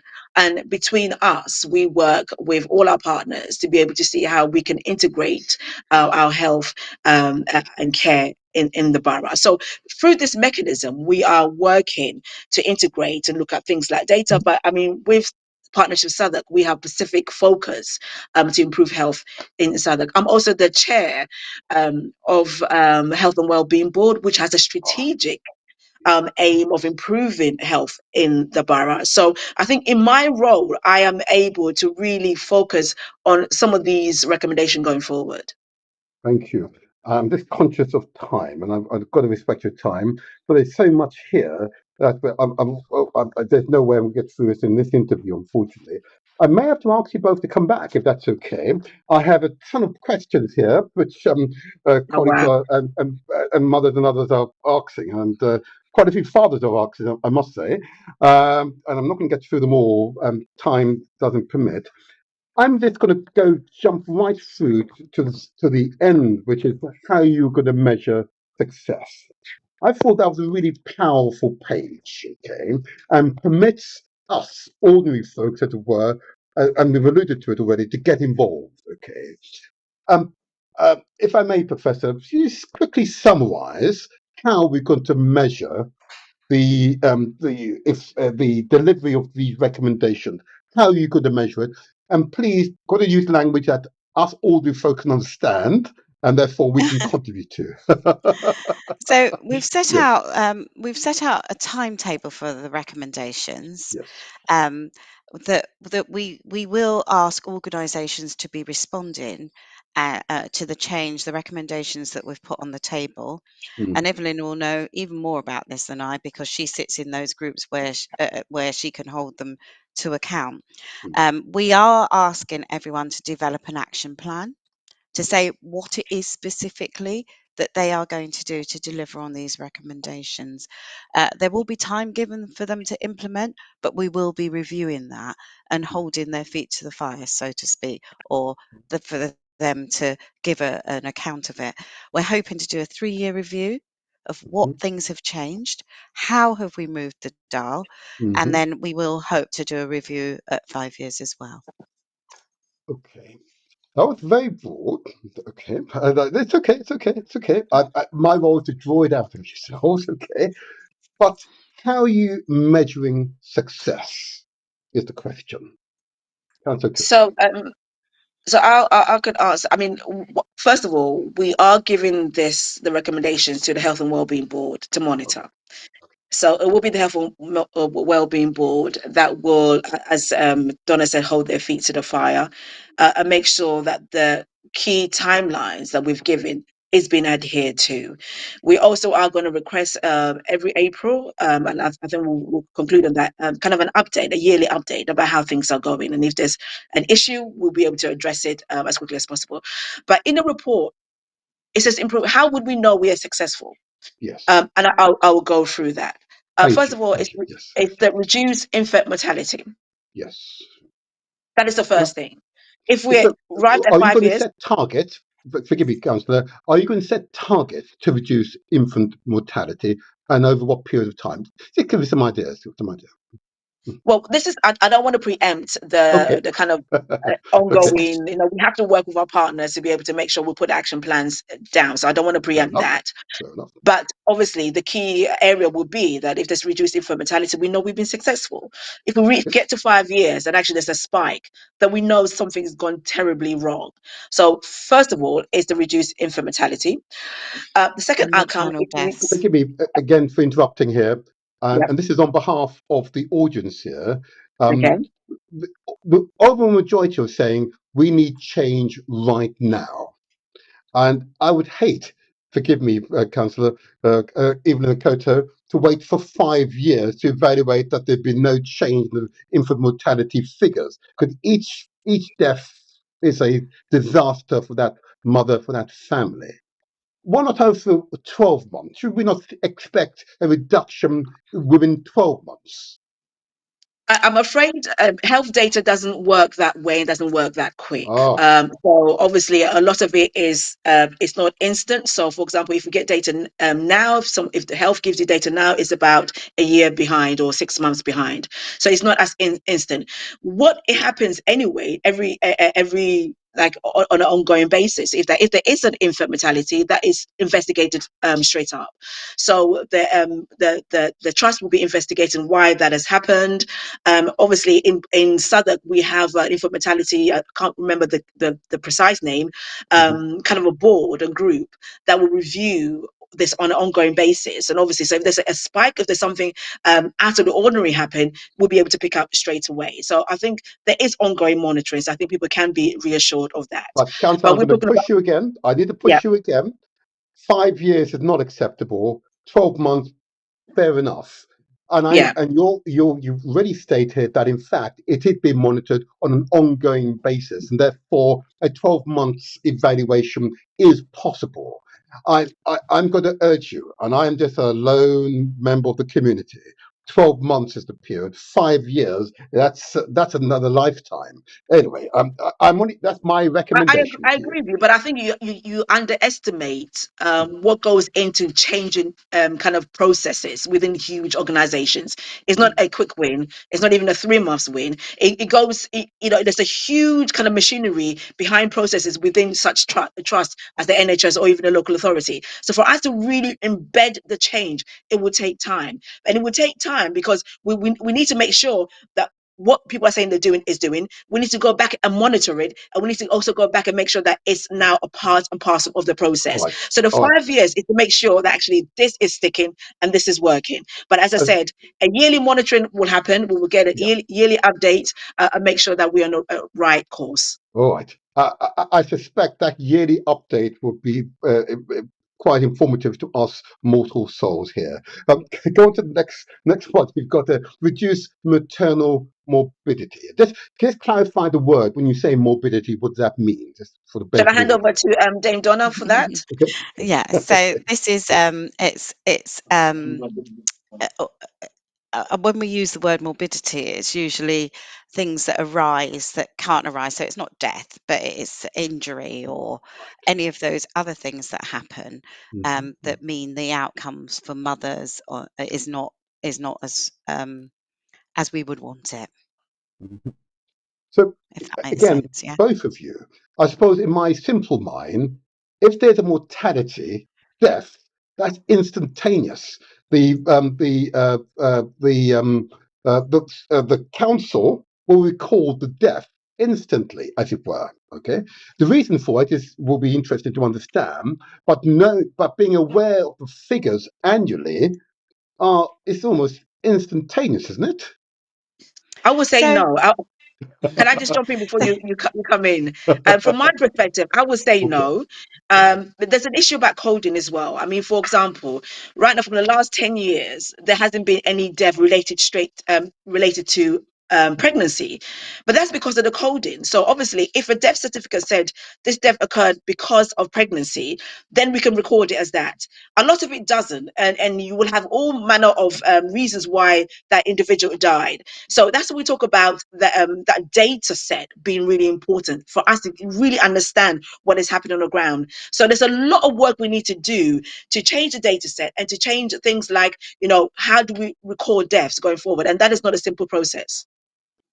Okay. yeah, Um, so if you think about morbidity, it's any mhm, health condition that arises or are attributed in that pregnancy. So there are many, many factors that can be included in that, and it will either aggravate the outcome to that woman. So you could, it could be high blood pressure, hypertension, as we've discussed in our last podcast.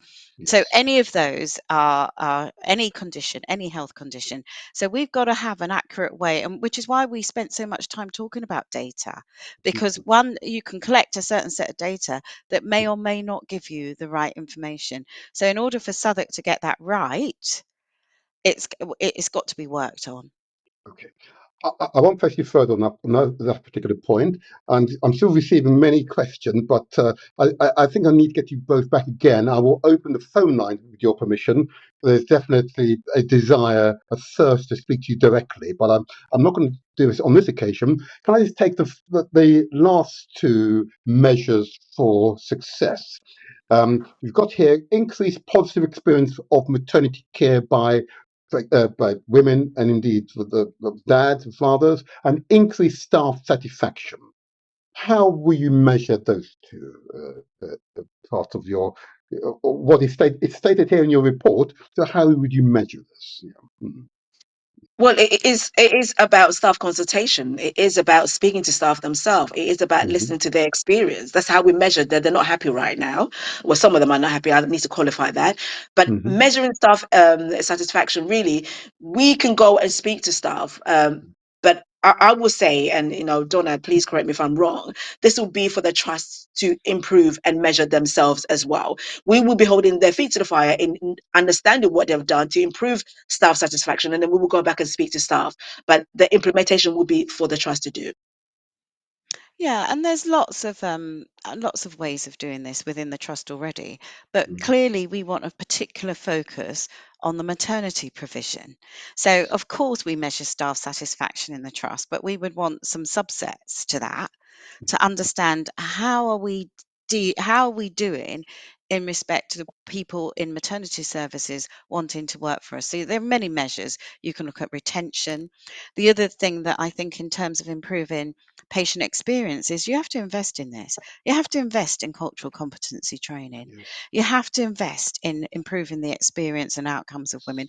And actually you have to provide the time for midwives Absolutely. and others to provide adequate care within a relevant time. So if people are running off their feet and having far too much to do, it's not possible to give the desired care. And we know that that is also a factor why many midwives are leaving. So there are lots of things, sub measures that we can introduce to track how well we're delivering on both patient experience and also the satisfaction of staff.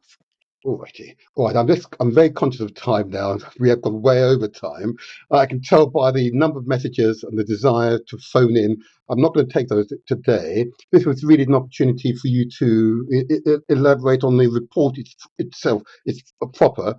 Give some ideas of the measures you're using, both in terms of the evidence collected and the measures you use to measure success, which is very useful to know. My only recommendation, if it was worth anything, is that you should hold annual meetings, at least once a year, to bring the community together, to update them on progress, on the evaluation of the report success to date. That's what most people want to see. They need that regular feedback. That's what they feel they're not receiving. Information, curiously enough. Here we go. What will be your closing statement to both prospective mums or those going through pregnancy or birthing, dads in the community? What would be your closing words? If I can first of all go to you, Professor, then I'll ask Councillor Akoto to. What would be your closing words? And I hope they'll be uplifting words, okay? Because there's a lot of it here that we could be really angry about. What were your words to the community, Professor? So I wouldn't want this report to put women off seeking services. Because actually we also have a lot of good outcomes in childbirth. When you do a commission that is focusing on how we make things better, that is what we discuss, the things that have gone wrong and how we make them better. But I want to say to women that we in this country, childbirth is still relatively safe. And please do not withhold from accessing services. And also, friends and families with you and supporting you is hugely important. Thank you very much. Thank you very much. And Councillor Akoto, and if you've got the telephone number and email address of that organisation, MAVP, would be great as well, because including your conclusion. Go ahead. Yeah. Just to say the MNVP, if you go online, because every trust has an MNVP, so you type in MNVP and the name of your trust, and that the whole details should come up, and you will have that information. And I totally will concur with what Dame Donna just said. Do not be afraid. We heard a lot of good experiences also, that sometimes you go through some of the angst and the not so good processes, but when you get to being with a midwife, you were, hugely supported, and we had lots of great experiences about the amount, the brilliant midwives that we have that are working over and above, in their roles. So please do not be afraid. But one thing I will say, do not be afraid to also speak out. Right. Do not be afraid if there's something that you feel is not right. Do not be afraid to speak up. If you cannot do yourself, again, get an advocate with you to be able to address the issue. The worst thing you can do is go through a process. It's such a life-changing process, withholding back from what you really, want to get out of it. So do not be afraid. But ultimately, there are brilliant midwives out there who are there to support you, and they will do so. Thank you. Thank you both for the work you engage in. It's such an important aspect of all of our lives, and we need to get it right. But you're clearly two women who are up to the job. You have our unreserved support, and we look forward to you. If you can come back again, there's a strong desire for the community to talk directly to you here. We're arranging that in a few weeks' time. But thank you for all the work. Thank you, Professor Dame Donna McKenna. Can I get that right? Thank you for that. I want to say thank you, a special thank you to Councillor Evelyn Akoto, Cabinet Member for Health and Wellbeing, a mother and a caring person. Thank you. Thank you both. And till next time, I remain the motivator. Thank you. Good day. Thank you so much.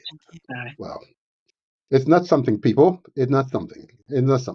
Wasn't that a truly empowering experience? And we'll have them back again, and we'll open the phone lines, and we hear your testimony, or indeed your recommendations, or indeed understanding how you could help us to deliver first-class maternity services. I now need to disconnect from the Galaxy FUE network, and do apologise, run over slightly, and I hope you will understand the next presenter. But until the next time, Galaxy FUE, I'll be here next Saturday, and I'll just do the disconnection now. That's resolved. And if I also will say that, please, do not be afraid. As two women have said, do not be afraid. Do not be afraid to engage maternity services. This show was not intended to, well, you should be concerned, but be empowered now. You should feel empowered. Okay. What I want to do, I did want to play, before I go, there's a few messages I want to communicate with you, and please listen and watch these messages. They are important messages. Let me go to the first one. There we go.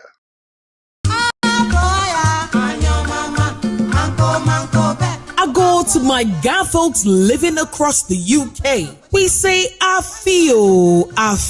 The Gadangba UK and Ireland community and the Ga Traditional Council invite you to join His Royal Majesty King Takite Akoto II, the Ga Manche, Paramount Chiefs, Queen Mothers, and the traditional leaders to celebrate the Grand Homowo UK Festival 2024 on the 26th of October 2024. Time is 2 p.m. It will be a very colorful event. There will be lots to eat and drink, and of course, plenty of kwekule. It will also be a time of bonding and sharing and social networking. You can't miss out in the Grand Homowo UK Festival 2024. For ticket reservations, just log on to our website at www.grandhomowouk.com. For more details and enquiries, you can call 075-102-58785 or 077-862-35538. It's going to be a day of bliss and glam. I feel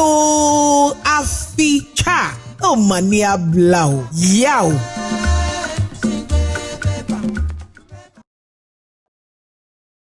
Wow, huh?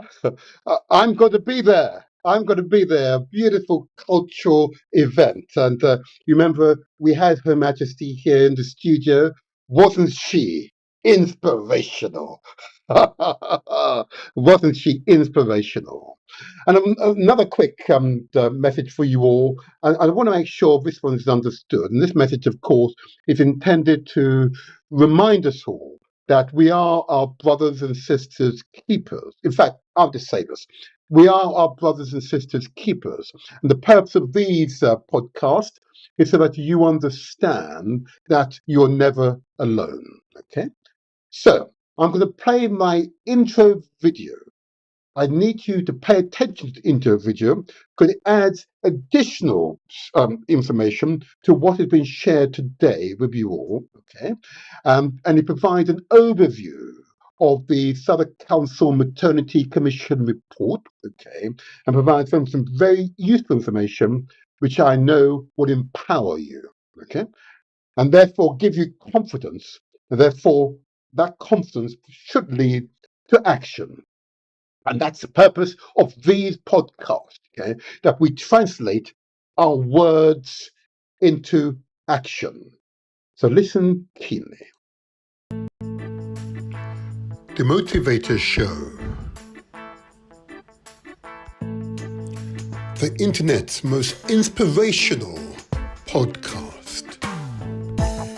Every Saturday morning from 8 to 10 a.m. Father's love, a mother's love.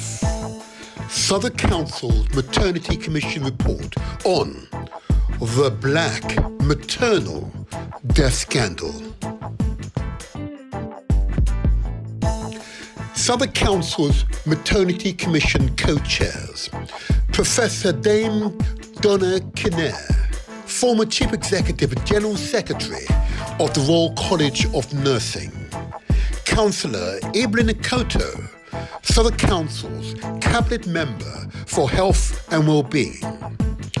The Commission will hold meetings, listening exercises for women and families to share their experiences, raise community awareness about having a safe pregnancy and birth, bring about changes in maternity care to help reduce maternity inequities, such as maternal death during pregnancy, provide a message of solidarity to the people of Southwark in London.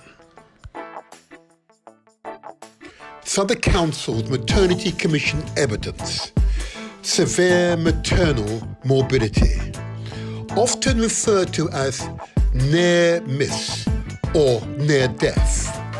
A study from 2014 shows that compared to white European women, Black African women are 83% more likely and Black Caribbean women are 80% more likely to suffer a near death whilst pregnant.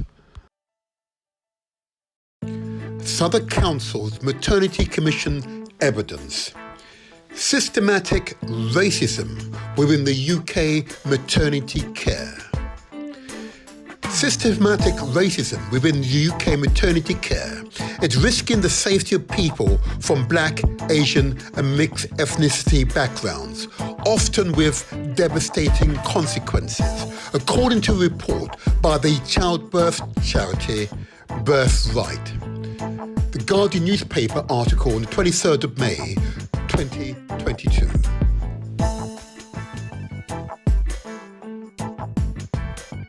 Southwark Council's Maternity Commission evidence, demographics and wider determinant of health.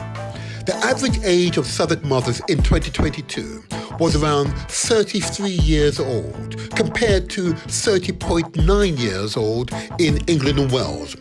Mothers over the age of 35 are at risk of complications during pregnancy and childbirth. Examples: preeclampsia, miscarriages, gestational diabetes, maternal mortality. Babies of older mothers face high risk of high or low birth weight, stillbirth, preterm birth, and chromosomal abnormalities. Southwark Council's Maternity Commission evidence, King's College Hospital, CQC inspection report for August 2022. The most recent CQC inspection report for maternity services at King College Hospital took place in August 2022 and provided the following ratings. Overall rating for this service: requires improvement. Are services safe? Requires improvement. Are services effective? Requires improvement. Are services caring? Good. Are services responsive to people's needs? Requires improvement. Are services well led? Requires improvement. Southwark Council's Maternity Commission's evidence, staffing and staffing retention. Midwives and representatives from the maternity services workforce reported feeling overwhelmed, burnt out, exhausted and unsupported due to consistent staff shortages. Representatives emphasised the negative impact of understaffing on quality of care, frequently over the course of the evidence-gathering meeting. Results from the online survey showed that 31% of staff members felt that they had the capacity to deliver perinatal care to the highest standards. Of those who felt they could not, the main reasons were focused on staffing, with staffing reporting lone working when they should have been delivering care in a team of up to 4 staff members, as there was not enough staff or resources to provide the necessary care. Southwark Council's Maternity Commission evidence, workplace culture and safety concerns. The meetings highlighted a prevalent fear amongst midwives regarding speaking out against long-standing norms or reporting concerns. Those present who had the experience of speaking out mentioned that this came with experience, personality types and confidence. Stories shared highlighted instances where staff faced negative repercussions or felt discouraged from raising alarm about poor practices they witnessed. This fear of reprisal or dismissal of concerns not only fosters a negative working culture, but also has a direct impact on patient safety. A midwife representative reported that this reluctance stems partly from a stigma around vulnerability, where admitting uncertainty or questioning norms can be perceived as a sign of weakness rather than conscientiousness. Southwark Council Maternity Commission evidence, institutional racism. A healthcare professional reported, I've been a midwife for over 10 years now. If your faith fits, you can climb the ladder. This is a poignant quote from a midwife captured reported institutional racism within the NHS. It reflects the implicit bias that impacts career advancement, disproportionately disadvantaging Black and ethnic minority professionals. Racism experienced by midwives, maternity support workers and NHS staff in England is well documented. The NHS 2020 NHS staff survey revealed that discrimination based on ethnicity remains the most common issue, with 42% of midwives who face discrimination citing this reason. The latest Workforce Race Equality Standard, WRES, reports indicate that just 39.3% of staff from a Black background believe that their trust provides equal opportunities for career progression or promotion.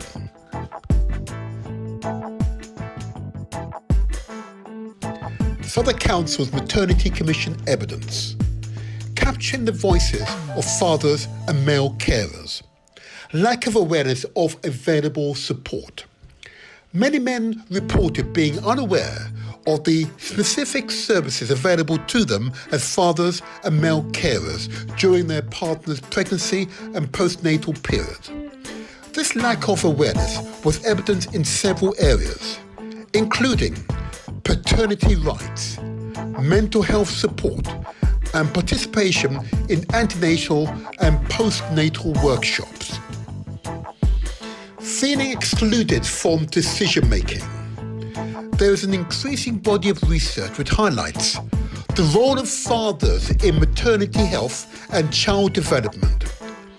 A World Health Organization report on fatherhood and health outcomes in Europe outlined that increased involvement of fathers during pregnancy delivery results is better outcomes for women, babies, and fathers.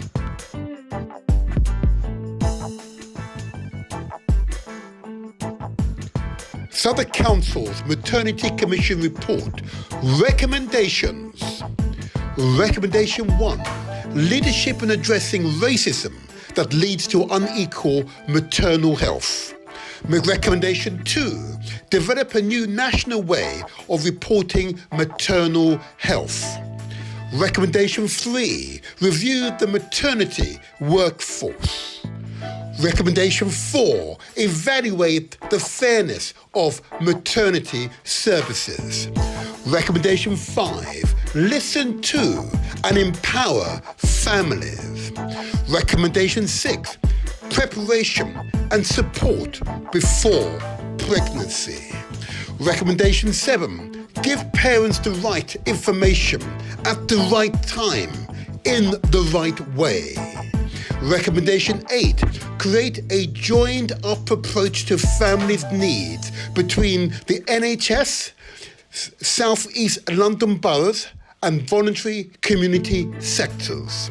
Recommendation 9, Southwark Council to review their role in maternity care. And recommendation 10, review how feedback is dealt with within the NHS. Southwark Council's Maternity Commission report. How will we know when we are successful? The evidence will grow that there are reduced infant mortality, reduced maternal morbidity, increased positive experience of maternity care, increased staff satisfaction.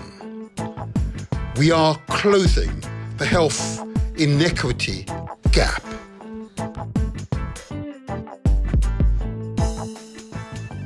The Black maternal death scandal.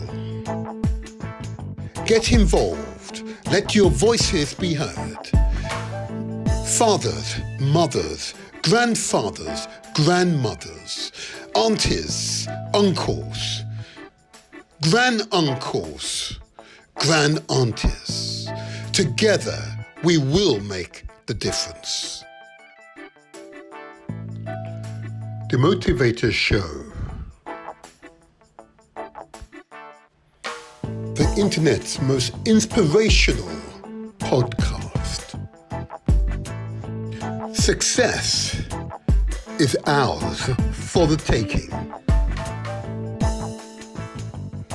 Subscribe to our YouTube channel.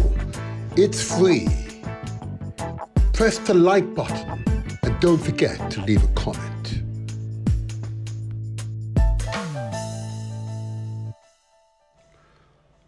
Follow us on Facebook.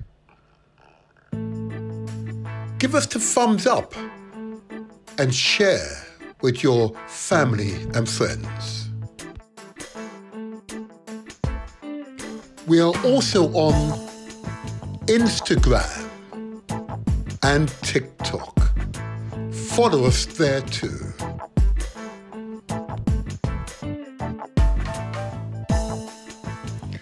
You can listen to us on galaxyafui.net and also Mixcloud too.